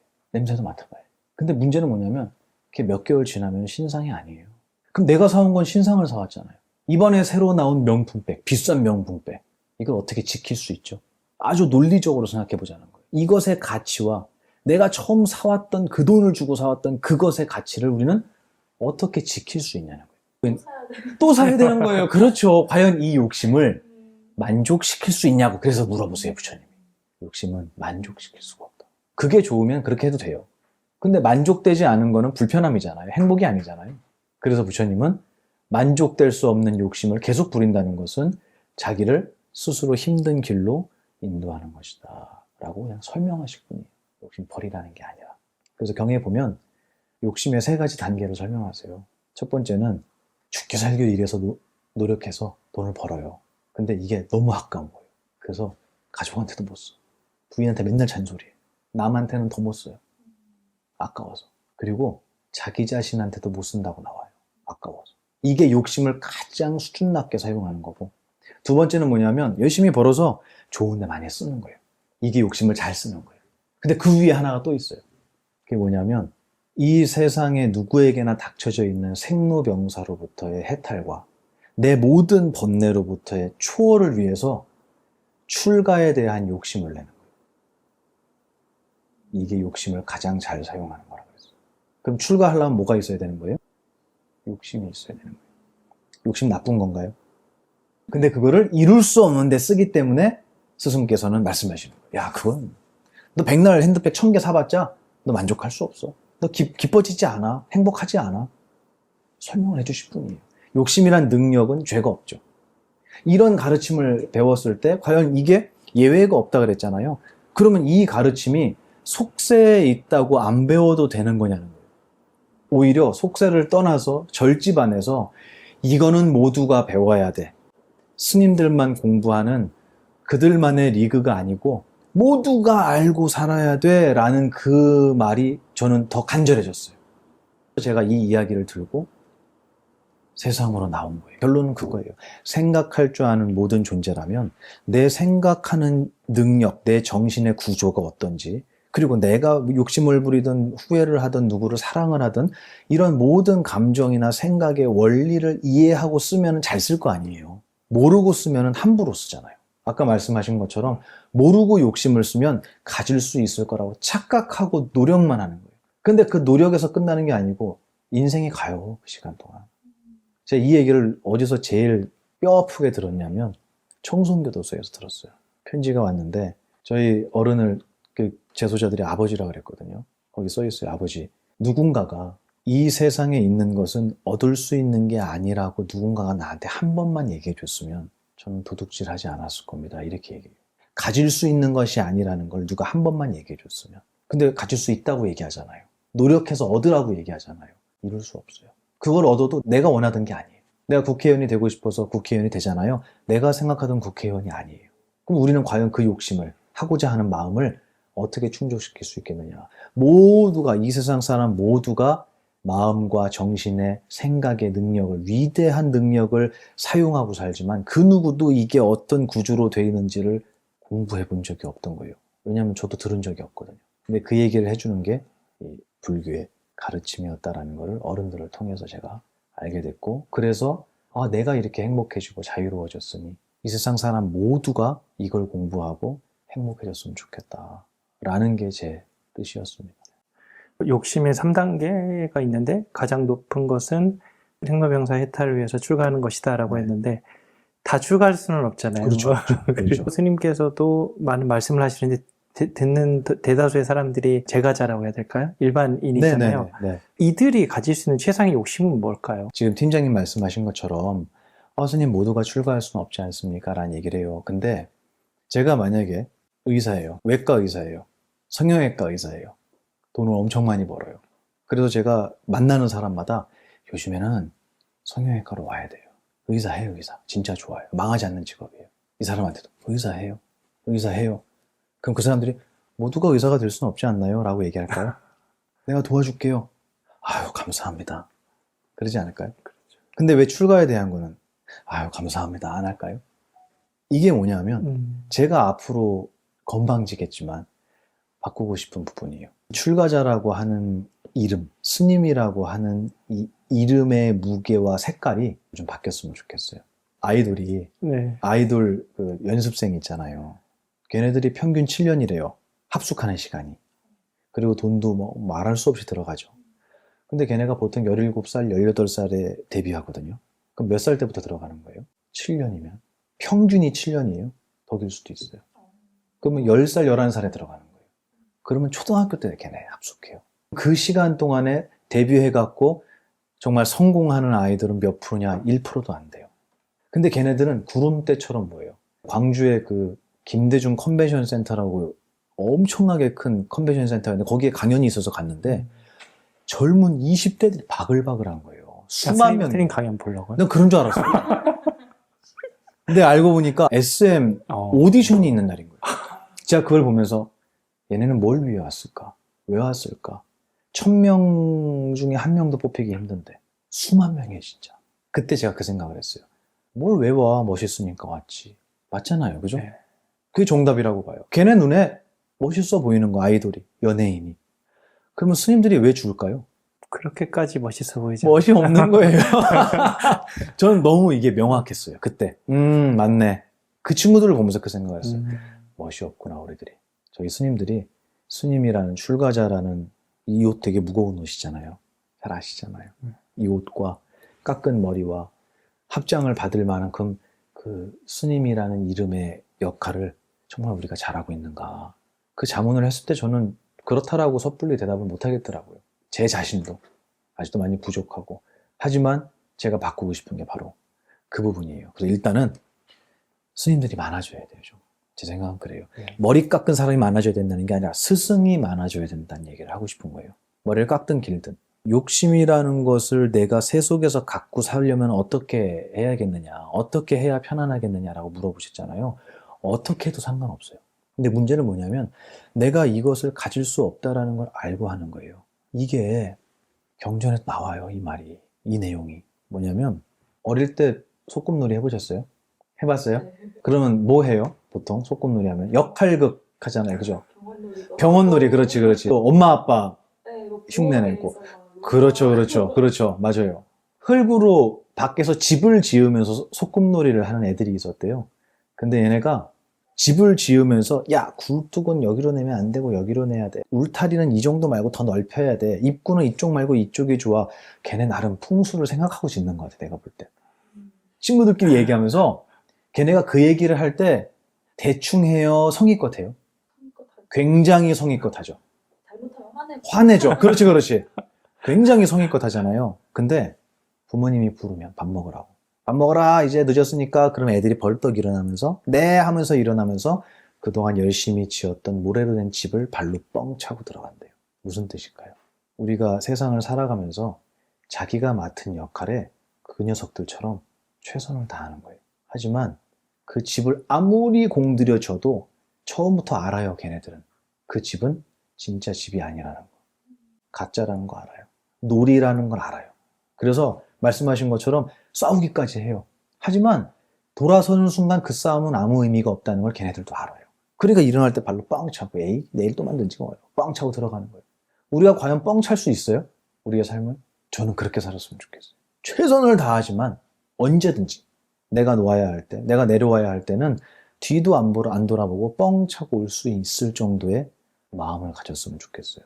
추하게 매달리지 말고. 지금 영상 보고 퇴사하고 싶은 사람들 많이 생길 것 같습니다. 세속에서도 역시 욕심이라는 거를 얼마든지 쓰고 살아야 되고 이거는 나쁘거나 없앨 수 있는 것이 아니라고 생각해요. 그런데 문제는 제가 얘기한 것처럼 얻을 수 없는 거. 이룰 수 없는 것을 이룰 수 있고 얻을 수 있다고 착각한 채로 거기에 욕심이라는 능력을 사용하기 시작하면 정말 추해지고요. 고통스러워지고요. 나중에는 자기 옆에 아무도 안 남아요. 부처님 10대 제자 중에 눈 멀은 분 있잖아요. 아나율 존자 예. 계셨잖아요. 근데 이 아나율 존자가 눈을 멀게 된 이유가 부처님 강의하실 때 졸았잖아요. 그러니까 불러서 물어보세요. 아나율아, 너는 왜 출가했느냐라고 물어보세요. 너 내가 얘기했나? 졸면 돼? 이게 아니라 너 왜 출가했냐고 물어보니까 그렇게 대답한 거예요. 생사로부터 해탈하기 위해서. 근데 내가 강의할 때 그 자세와 그 모습이 정말로 너가 원한 출가의 모습과 부합하느냐. 너무 부끄러웠겠죠. 그래서 아나율 존자가 그때부터 저는 이제부터 잠을 자지 않겠습니다 라고 얘기하는 거예요. 양극단이죠.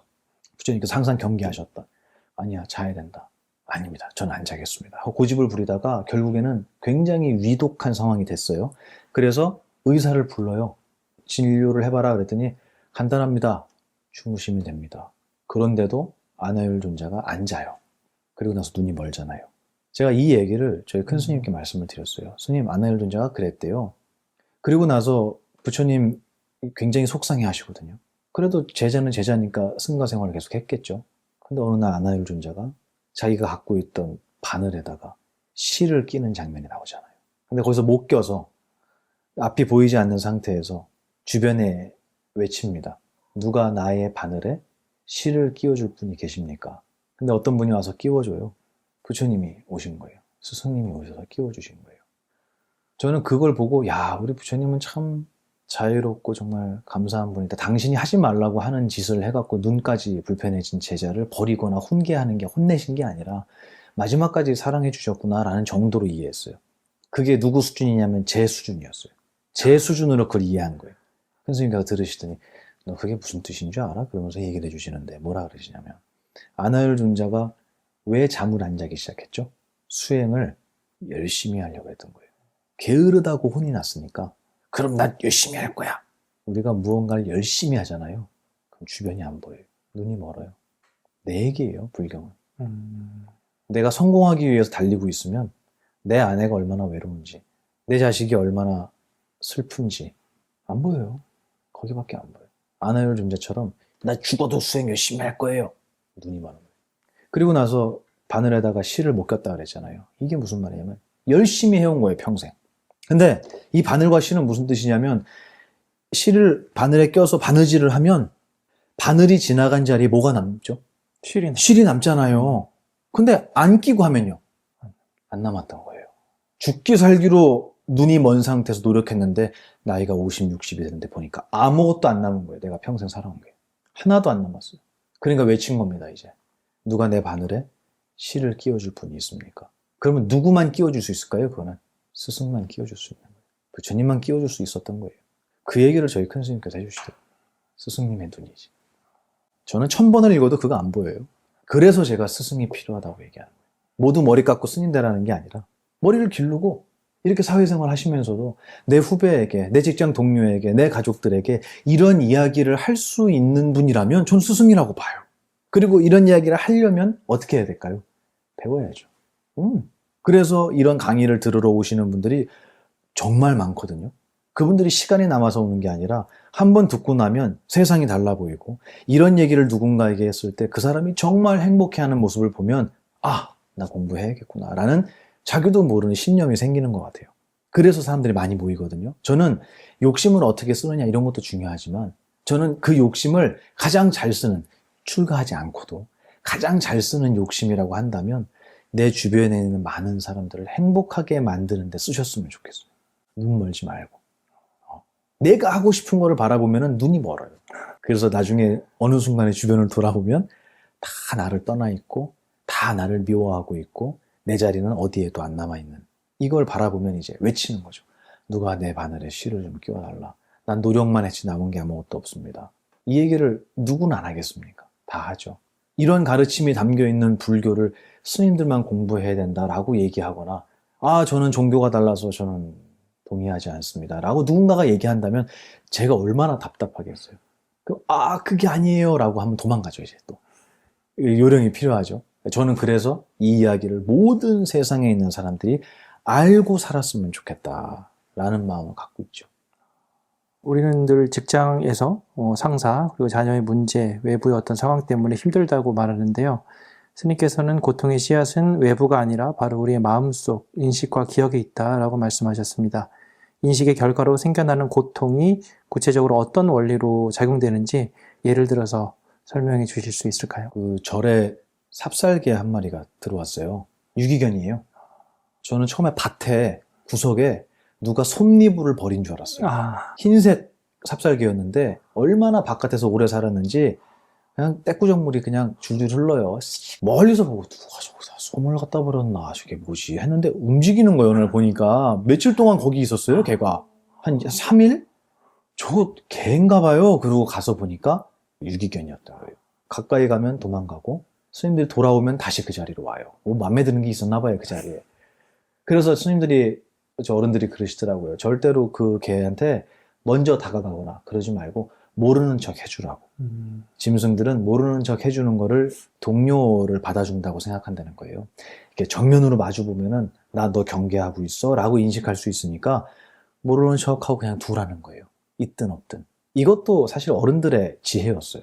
어쨌든 그래갖고 모르는 척 했더니 어느 날 조금씩 가까이 오는 거예요, 얘가. 그리고 나중에는 붙잡았죠.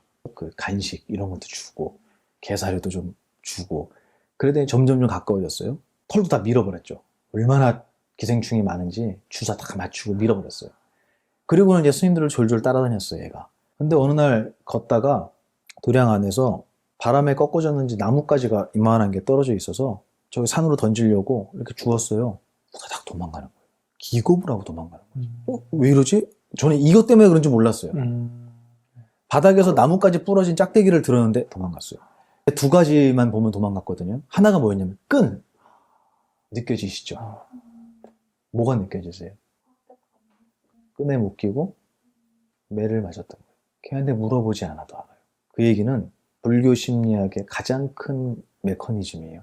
세상을 바라보는 견해는 기억에 의해서 만들어진다. 힘든 기억이 많으면 아무리 좋게 보려고 해도 그게 좋게 보이지가 않아요. 그 친구는 짝대기를 자기를 때리려고 드는 게 아니라고 알았을 수도 있어요. 저는 한 번도 때린 적이 없고 맛있는 것만 줬으니까. 하지만 조건 반사 같은 거예요. 기억의 힘은 그렇게 강력하거든요. 옛날에 저런 거에 얻어맞았던 기억이, 아픈 기억이 많으면 나도 모르게 그것을 볼 때 두려움이라는 견해로 볼 수밖에 없는 거예요. 그러면 이 세상을 살아가면서 우리 팀장님을 좋은 사람이라고 봐야지. 그럼 보여요, 안 보여요? 보여요? 보입니다. 고맙습니다. 굉장히 두려워하면서 대답하는데 그거는 좋은 기억이 많이 들어가면 나쁘게 뭐라고 얘기해도 누군가가 험담을 해도 야, 그 사람 그런 사람 아니야 라고 얘기하는 거예요. 그죠? 근데 나에게 힘든 기억을 많이 준 분이 팀장님이었다면 아무리 제가 팀장님 칭찬을 해도 우리 보살님한테는 그렇게 안 들릴 거예요. 아이고 몰라서 하는 소리네. 너도 당해봐라 이런다. 맞죠?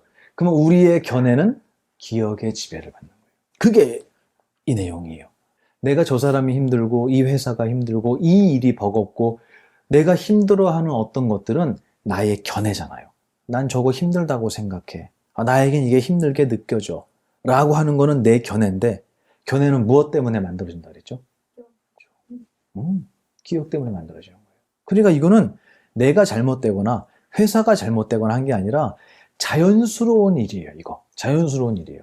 그래서 예를 들면 요즘은 그 자제분들이 집안에 하나 아니면 둘이잖아요. 외동으로 크거나 막내로 큰 친구들은 요즘 부모님들의 교육법에는 그런 것들이 많이 없어졌어요. 애들을 훈계하거나 다그치는 게 잘못된 교육이라는 인식이 좀 있는 것 같아요. 물론 근거 없이 하면 잘못된 거지만 저는 그것도 교육의 하나의 방법이라고 생각해요. 이건 틀렸다라는 건 저는 없다고 봐요. 근데 그런 교육을 안 받아본 친구들이 군대에 와서 너무 힘들어하는 거예요. 내가 왜 저 사람 말을 들어야 되지? 그러면 그 친구에게 군대는 어떤 곳일까요? 지옥이죠. 부조리 투성이고요. 여기는 인간의 집단이라고 할 수 없는 이상한 곳인 거예요. 근데 정말 그럴까요? 저는 안 그랬어요. 저는 너무 좋았어요. 제 동생도 스님인데요. 해인사 출가하셨거든요. 17살에 출가했다가 나중에 군대를 갔어요. 군대 안 힘들었냐니까 캠핑 온 것 같았대요. 너무 좋았대요. 뭐가 제일 좋았냐니까 밥을 3끼 주더라고요. 그러는 거예요. 과연 그 스님한테 군대는 힘든 곳이었느냐? 놀이였대, 놀이. 너무 재밌었대요. 총도 쏘고 수류탄 던져갖고 너무 재밌었대요. 과연 객관적인 나쁜 곳, 객관적으로 정말 이것은 없어져야 하는 악이라고 하는 것이 과연 대한민국에 존재할 것이냐. 저는 모든 것이 상대적이라고 봐요. 우리가 어떻게 저런 인간을 따라다니지라고 해도 그 사람에게 충성하는 사람도 있더라는 거죠. 그러니까 결국은 옳고 그름은 내 외부에, 나의 바깥에 있는 게 아니라 나의 견해 속에 있지 않았을까라는 질문을 안 할 수가 없는 거예요. 근데 이 질문을 누가 제일 간절하게 하냐면 은퇴하신 분들이 해요. 저한테 묻더라고요. 남성분들이. 스님 옛날에는 너 때문에 그래. 너 때문에 그래. 너 때문에 그래. 그랬대요. 무언가 불편하거나 일이 안 되면 이렇게 안 되는 것의 요인을 상대방한테 찾았대요. 평생을. 근데 어느 날이 되니까 찾다 보니까 더 이상 찾을 수가 없는 거예요. 일은 잘못돼 있는데. 그래서 어느 날 나한테 문제가 있는 거 아닐까? 이 사람은 알고 있었어요. 처음부터.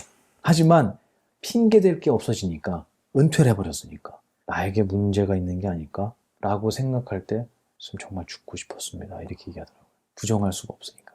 이거는 평생을 내 옳고 그름, 좋고 나쁨, 정의와 불의 이런 것들이 내 견해 속에만 있었다는 거. 그리고 그 견해는 절대적으로 기억에 의지했다라는 거. 그렇기 때문에 기억은 우리가 다 다르잖아요. 그래서 이 세상 사람들의 목소리가 하나로 화합되는 일이 없는 거예요. 기억이 다르기 때문에. 그럼에도 불구하고 그거를 나로 삼고 그 견해가 맞다라고 우기면서 평생을 살아온 사람들이에요. 우리 다 그렇게 살아왔던 거예요. 그러니 제가 강의를 할 때 견해와 기억의 구조를 설명하고 당신에게 세상이 그렇게 보이는 것은 당신의 기억 때문입니다.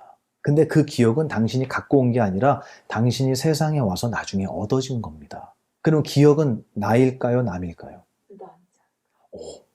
굉장히 깊은 얘기를 했어요. 맞아요.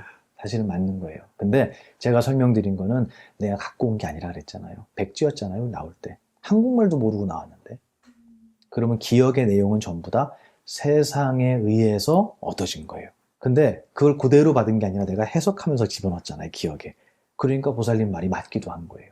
어쨌든 내가 갖고 온 건 아니다. 그러므로 그거는 내가 될 수 없다고. 기억은. 그러므로 기억이 내가 아니기 때문에 기억에 의해서 만들어진 견해도 내가 될 수 없다. 두 가지를 먼저 우리가 이해하고 나야 저 사람이 왜 저렇게 말끝마다 욕을 하고 다른 사람을 미워하는 말만 하고 저 사람은 어떻게 모든 사람을 저렇게 따뜻하게 대하고 하는 이런 현상들이 이해가 되기 시작하는 거예요. 아, 저 사람 묻지 않아도 우리 삽살개는 묻지 않아도 옛날에 아팠구나. 걔가 이해가 되는 거예요. 이거는 뭐냐면 세상 사람들이 알고 출발선에서 출발하기 전에 미리 알고 출발했어야 되는 내용들이잖아요. 근데 이거를 모르니까 야 쟤는 왜 저런데? 하면서 구업을 짓는 거예요. 남 욕하는 업을 짓고 야, 걔 진짜 짜증나지 않냐? 라면서 사실 진짜 짜증나는 나쁜 기억은 자기 기억 속에 집어넣고 있잖아요. 남한테 욕을 하면 그 욕과 가장 가까운 귀는요, 내 귀예요. 여기 제일 먼저 들어와요. 온 우주에서 내가 제일 먼저 들어요. 내가 욕하면. 내 기억을 더럽히면서도 나는 남을 욕하고 있다고 착각하는 거예요. 너무 간단한 이치도 모르고 세상을 살아가니 발 디디는 데마다 진흙탕이고 잘하려고 노력했는데 아파지고 행복하려고 했는데 불행한 결과가 오고 이거 당연한 거 아니겠냐는. 그래서 이 세상을 바라보는 불편한 또 힘든 고통스러운 이런 씨앗들이 제가 감히 나의 견해 속에 들어있다라고 표현을 한 거예요. 물론 세상에 부조리가 왜 없겠어요. 바꿔나가야죠. 하지만 우리는 거기에만 손가락질을 해서는 안 되지 않겠느냐. 진지하면 속은 거라고 그러시면서 왜 이렇게 진지하게 화를 내시냐고. 당신 막 기분 좋으실 때 농담으로 선생님 화내실 땐 진짜 진지해 보입니다 이렇게 얘기해요. 근데 거기서 뭐라 그러시냐면 진지하지 않아도 된다. 진지하면 속은 거야 라는 말을 할 때는 진지해진다고. 왜냐면 이건 정말 귀한 거니까 이 가르침은. 스승이 진지할 때는 이렇게 표현하셨어요. 스승이 화를 내는 것은 화라는 능력을 사용하는 거잖아요. 큰 스님도 화나세요? 그럼 언제요? 너희들을 가르칠 때. 이건 뭐와 똑같냐면 아버지가 자식을 키우는데 딸이 아장아장 걸어요. 근데 조심해, 여기 자갈밭이니까 조심해. 그러는데 안 조심하고 까불다가 넘어져서 무릎이 다 까져서 피가 막 나요. 그럼 엄마가 어떻게 하는 줄 알아요? 쫓아가고 이렇게 갖고 어떻게 하는 줄 알아요? 그렇지. 또 때려. 안 그래도 피나서 우는데 왜 때려요? 아파 죽겠는데. 근데 그 마음 아시잖아요. 이거는 미움인가요? 아니잖아요. 사랑이잖아요. 근데 화가 나는 거예요. 너무 아까우니까.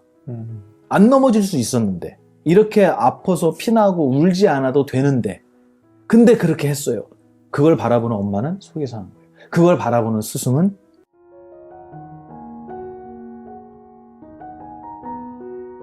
어느 날 조금씩 가까이 오는 거예요, 얘가. 그리고 나중에는 붙잡았죠. 간식 이런 것도 주고 게사료도 좀 주고 그러더니 점점 가까워졌어요. 얼마나 기생충이 많은지. 그리고는 이제 스님들을 졸졸 따라다녔어요. 근데 어느 날 걷다가 도량 안에서 바람에 꺾어졌는지 나뭇가지가 이만한 게 떨어져 있어서 저기 산으로 던지려고 이렇게 주웠어요.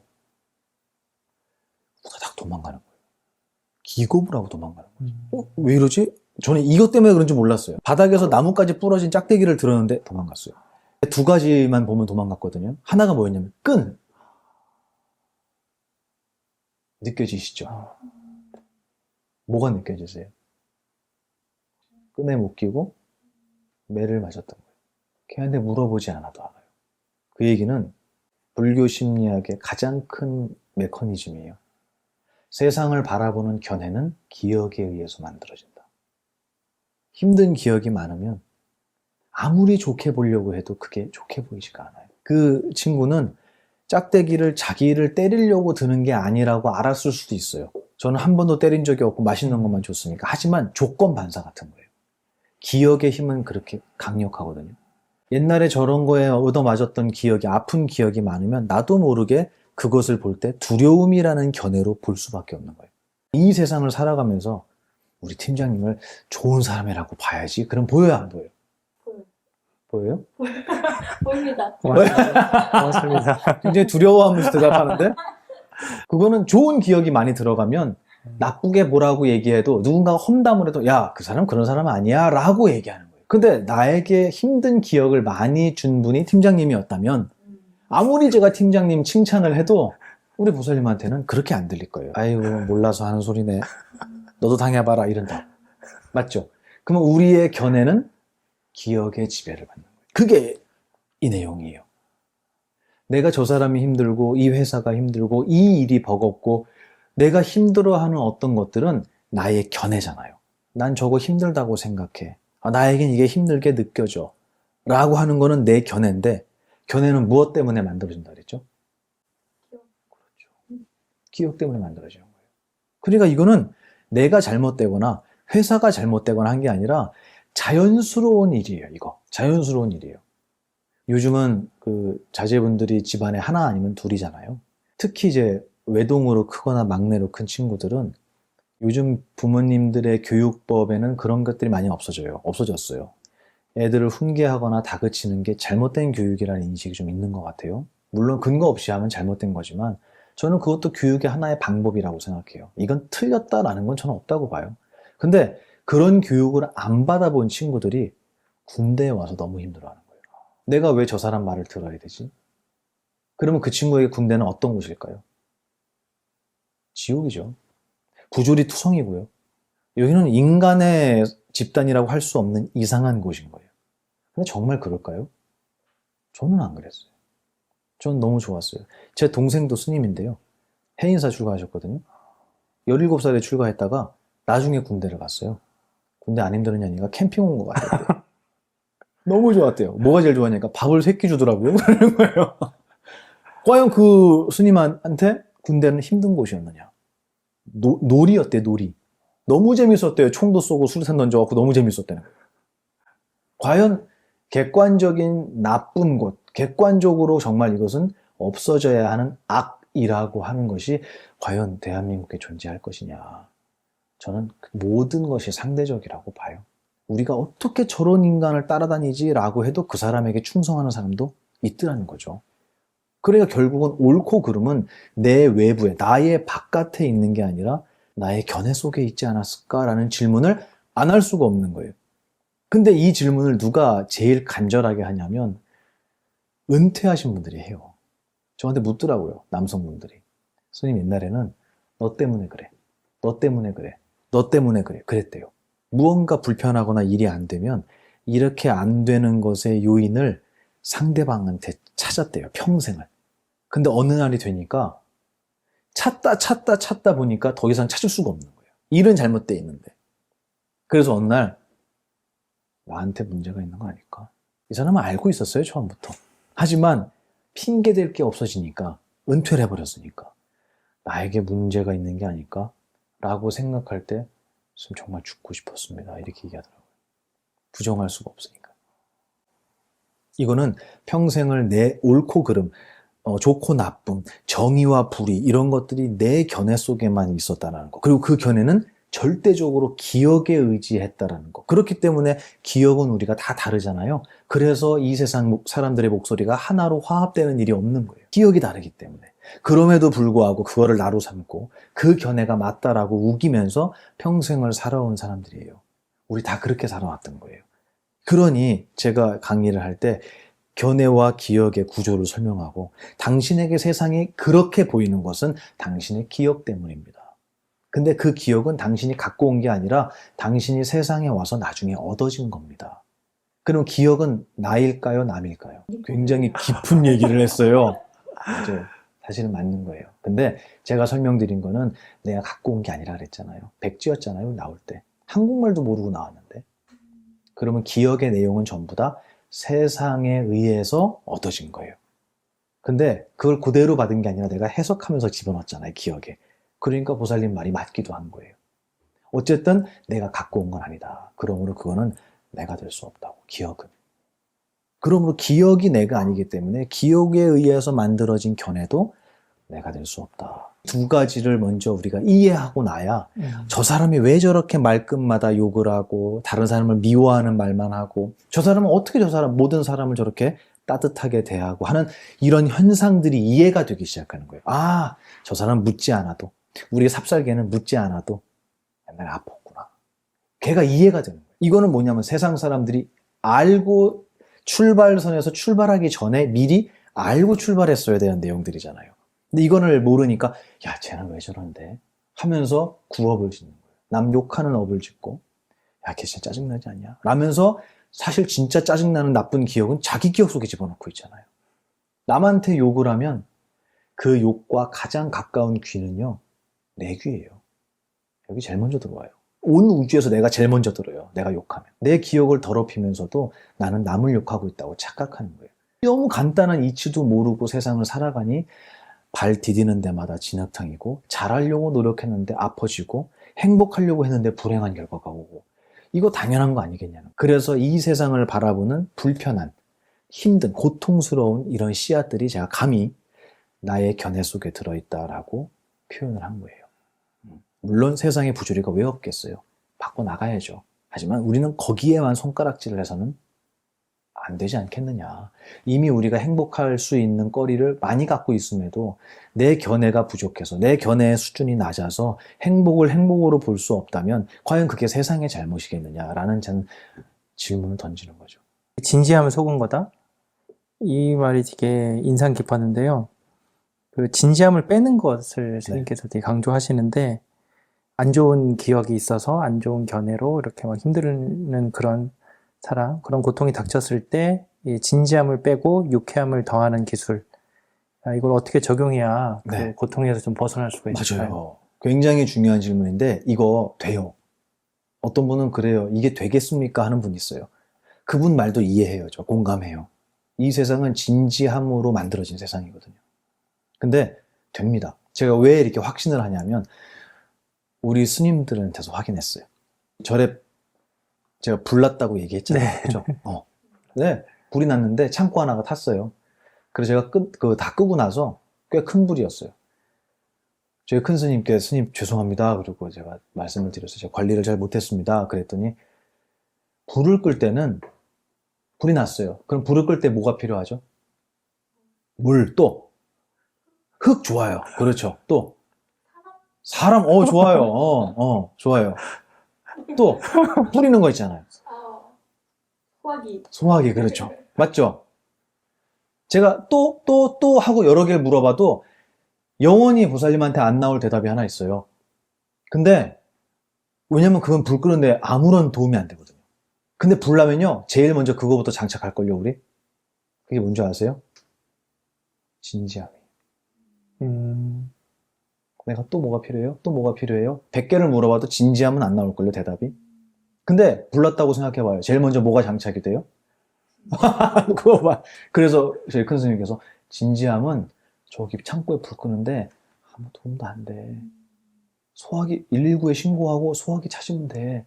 너가 진지하다고 저게 더 잘 꺼지지 않아. 근데 진지하면 즐거워요, 힘들어요? 누가 나를 힘들게 하냐는 거예요. 저 불이? 그래서 진지하면 속은 거다. 사실을 사실대로 보지 못하고 세상을 있는 그대로 보지 못한 것은 진지함이라는 것이 내 눈을 가렸기 때문이다 라고 저희 스승님께서 말씀해 주신 거예요. 제가 얘기한 게 아니고요. 저는 그 정도 지혜는 없고 저도 그걸 듣고 내가 얼마나 진지하게 세상을 바라봤나를 참 많이 돌아봤거든요. 근데 저는 그냥 그걸로만 살아왔던 것 같아요. 뭐든지 잘해야 되고 완벽해야 되고 그런데 특히 회사는 너무 간단하잖아요. 여기 왜 있는 거죠? 이 회사가? 뭘 위해서? 어차피 버는데 이왕이면 세상에 아름다운 일을 하면서 벌면 좋잖아요. 그게 전 출판사라고 생각해요. 그래서 아름다운 일은 두 번째예요. 돈이 첫 번째예요. 돈이 안 벌리는데 이 일을 어떻게 하겠어요? 그게 저는 이 당연한 자본주의의 모습이라고 봐요. 근데 여기서 진지함을 어떻게 빼냐고요? 할 수 있다는 거예요. 뭐냐면 이거를 벌어서 돈을 벌어서 뭐에다 쓸 거냐에 대한 게 되게 중요해요. 내가 이 회사를 다니면서 나는 왜 다니는가 이 회사를. 난 이 회사를 다녀서 과연 어떠한 행복을 얻기 위함이냐. 이게 분명하다면 저는 모든 건 수단이 된다고 생각해요. 내가 불을 끄려고 하는 소화기를 찾는 것은 불을 끄기 위함이잖아요. 불을 끄는데 진지함이 필요할까? 필요 없네? 라는 이해가 있으면 자기도 모르게 그게 돼요. 그래서 저희 스님들은 회의할 때, 저희 회의를 정말 많이 하는데 회의를 할 때 제 그 동생 스님이 그래요. 회의를 1시간, 2시간을 하는데 나중에 이래요. 그래서 왜요? 그러니까 다들 개그 칠 생각만 하지 진지하게 하는 사람이 아무도 없다는 거예요. 정말 그 얘기를 해요. 진짜. 다들 장난칠 생각만 하고 말장난할 생각만 하지 아무도 진지하지가 않다는 거예요. 그래도 회의는 돼요. 돼요. 자주 하시는 거 아니에요? 자주 해요, 자주 해요. 그러니까 그게 회의하자 그러면 또 회의하가 아니라 그냥 차 마시면서 노는 거예요. 이거 어떻게 하면 될까요? 그게 이거보다 이게 낫지 않겠어요? 그러면서 거기서 말도 안 되는 장난을 쳐요. 그래도 회의는 진행되고, 그래도 결론은 나고, 그래도 돈은 벌 수 있어요. 할 수 있어요. 우리는 의견을 모아서 한 방향으로 가는 거에 있어서 진지함은 사실 아무리 짜게도 쓸모가 없는 건데 장착을 제일 먼저 하는 거예요. 마치 불 끌 때 진지해지는 것처럼. 그래서 저는 규모가 큰 회사야 이게 바뀌려면 모두가 이런 것을 공부해야 되잖아요. 정말 어렵거든요. 그래서 저는 이거를 가정에서부터 시작하자고 얘기해요. 가족 구성원은 기껏해야 서너 명이잖아요. 이 가족 구성원들이 먼저 얘기하는 거예요. 우리 이 강의를 들어보니까 진지하면 아무 도움이 안 돼. 맞아요. 그러고 보니까 아버지가 말씀하실 때 항상 내가 진지하게 그거를 심각하게 받아들이니까 항상 인상을 쓰고 아버지한테 막말을 했던 것 같아요. 야, 우리 진지하지 않게 얘기해보자. 그리고 일부러 더 농담하는 거예요. 저는 이 문화가 이 세상에 퍼지는 것은 가능성이 정말 희박하다고 생각해요. 왜냐하면 이 세상은 진지한 사람이 훨씬 많거든요. 그렇다고 안 할 거냐라고 저는 물어봐요. 힘들다고 안 할 거냐고. 저는 나부터 하겠다.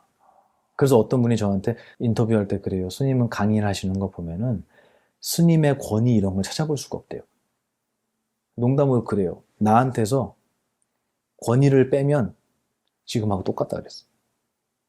권위가 0이기 때문에.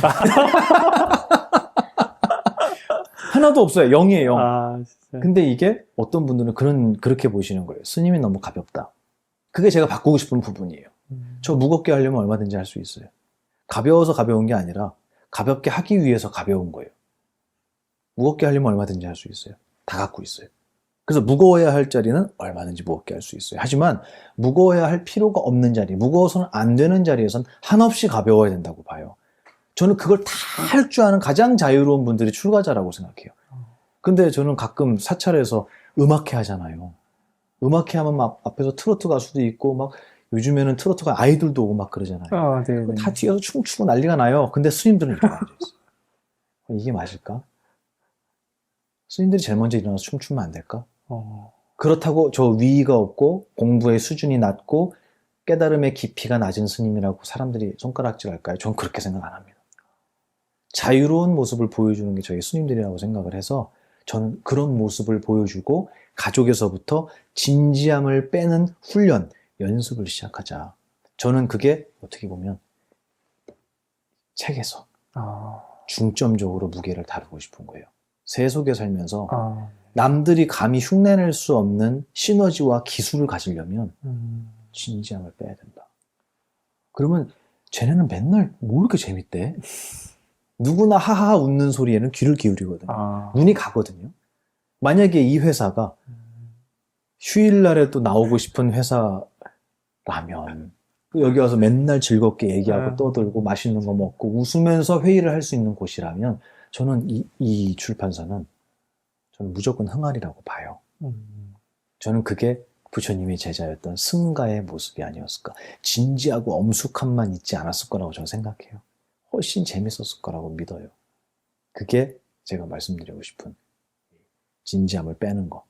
모두가 출가하지 않아도 할 수 있는 세속에서의 수행이다.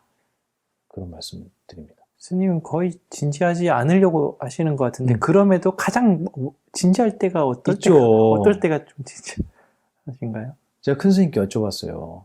큰 스님, 진지하면 속은 거라고 그러시면서 왜 이렇게 진지하게 화를 내시냐고.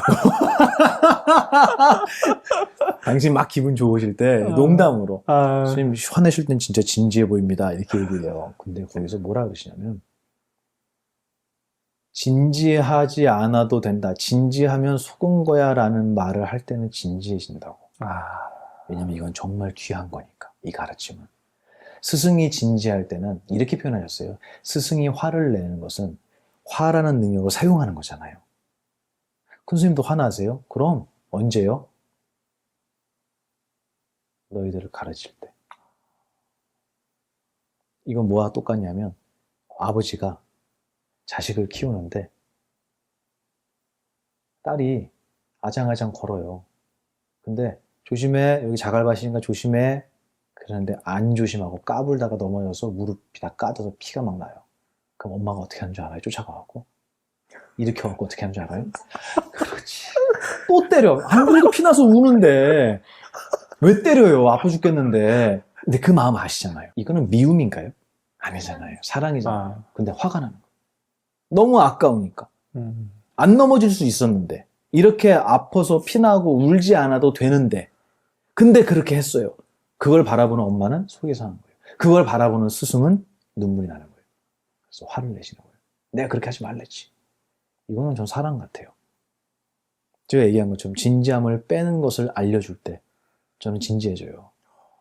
그래서 강의할 때 제가 아무리 웃으면서 이렇게 막 농담하고 장난치고 많이 하거든요. 그런데도 제 등은 땀으로 다 젖어요. 더워서가 아니에요. 그래서 이걸 그렇게 표현했어요. 법당에서 가끔 이제 법문할 때 지금 앞에 뭐 200명이 있다. 이 법당을 가득 채운 200분 중에 지금 우리의 스승이신 부처님을 등지고 서 있는 놈은 한 놈밖에 없다고. 저잖아요. 모두가 그분의 말씀을 듣겠다고 바라보고 있는데 나는 감히 그분을 등지고 떠드는 거예요. 그러면 지금 제가 누구 입을 대신하는 거겠어요? 스승님의 입을 대신하잖아요. 이때 땀을 안 흘리면 정상일까요? 그게 제일 저는 진지해지는 순간이에요. 그래서 이거를 어떻게 하면 좀 더 효율적으로 오해 없이 사람들이 즐겁지만 유쾌하지만 가볍지는 않게 받아들일 수 있을까를 저는 고민을 안 할 수가 없죠. 그럴 때는 좀 진지해지는 것 같은데 저를 괴롭힐 정도로 진지하지는 않으니까요. 근데 가장 진지할 때가 언제냐 그러면 그때 같아요. 부처님도 그쵸. 그럴 때 가장 진지하시지 않으셨을까. 예. 그러셨어요. 화도 내셨을까요? 그럼요. 부처님께서 네. 꾸중하고 혼내시는 것도 다 와요. 네. 근데 우리 같지는 않았겠죠. 그렇죠. 막 집어 던지고 뭐 이런 거 있잖아요. 그 던질 때도 가격 생각하면서 던진다면서 싼 위주로. 맞아요. 그거를 저희 큰 스님 그러셨어요. 허공이 산들바람만 부냐고. 폭풍도 허공이야 그러시는 거예요. 그러니까 필요할 때는 뭐든지 써야 되잖아요. 그래서 제가 세속에서 이 가르침은 세속에서도 반드시 배워야 된다. 스님들보다 그거를 써먹어야 할 일이 더 많거든요. 그래서 모두가 배우고 출발하자. 그거를 제가 불교심리학 책에서는 이렇게 표현했어요. 수영을 안 배우고 물에 들어가면 어떻게 되겠어요? 근데 수영을 배우고 물에 들어가면 물놀이지. 사는 정도가 아니라 놀이가 되는 거예요. 단순히 배웠냐 안 배웠냐 아냐 모르냐에 따라서 놀이가 되기도 하고 죽음이 되기도 하는 거잖아요. 저는 이것도 마찬가지라고 생각해요. 우리의 삶도 정말 눈 밝은 스승님들이 세상에 많아서 이제 사회로 나아가는 청소년들에게 야, 이 세상에 있는 거는 가질 수 있는 게 없어. 단순히 네 옆에 잠깐 스쳤다가 사라지는 것들이야. 너가 정말로 이 세상에 욕심내야 될 거는 색깔, 소리, 냄새, 맛에 욕심 부리는 게 아니라 이 세상이 아름다운 세상, 모두가 행복할 수 있는 세상을 만들어가는 보이지 않는 가치에 넌 욕심을 내야 되지 않겠어? 제가 그래요. 저희 절에 오는 고등학생한테 그랬어요. 야, 대흉군만 키우지 말고 좀 교양 좀 키워봐라. 제가 그랬어요. 대흉군 이거 맨날 운동해갖고 만져보래요 저한테 고등학생이. 선생님 저 어저께 몇 개 뭐 200개를 했대나 뭐 몇 개를 했대요. 대흉군만 키우지 말고 좀 교양을 좀 키워봐. 제가 그랬어요. 이게 농담이 아니라 보이지 않는 것에 대한 가치를 두는 것이 저는 교양이 있는 사람들이고 지혜로운 사람들이라고 생각해요. 그리고 갈수록 보이는 것에 가치를 둔다라는 것은 저는 후퇴한다. 퇴보하고 있는 거 아닌가? 라는 생각도 감히 합니다. 물론 물질도 필요하겠지만 이게 발달할수록 더 깊어져야 하는 것이 보이지 않는 정신적인 가치라고 생각해요. 저는 많은 사람들이 이 부처님의 가르침이 상식이 되는 나라를 꿈꿔요. 누가 이 얘기를 듣고 어떤 스님이 피식하고 콧방귀를 끼시더라고요. 너무 큰 꿈을 갖고 있다고. 근데 저는 가능하리라고 봅니다. 몰라서 그랬을 뿐이지 누구라도 연기법을 듣고 생멸법을 듣고 상직법을 듣고 부처님의 가르침을 들으면 부정할 수 없잖아요. 그리고 그 눈으로 세상을 바라볼 때 우리 모두가 진지하지 않고 화라는 것을 정말 장난감처럼 쓸 수 있는 그런 날이, 그런 대한민국이 오지 않을까. 근데 집을 질 때 망치 하나로 못 짓듯이 이 세상을 바꾸어 나가는 데 있어서 화라는 연장 하나 갖고 바꿀 수가 없거든요. 화를 낸다고 세상이 바뀌진 않거든요. 근데 우리는 연장이 하나밖에 없었던 것 같아요. 이런 연장을 수없이 알려주신 분이 저는 석가모니 부처님이 아니셨을까라고 생각을 해서 이 이야기가 종교의 영역을 넘어서서 많은 분들에게 삶에 정말 소중한, 유용한 기술이자 노하우로 작동을 했으면 좋겠다. 이런 바람을 가지고 있습니다. 오늘 초대해 주셔서 감사했습니다.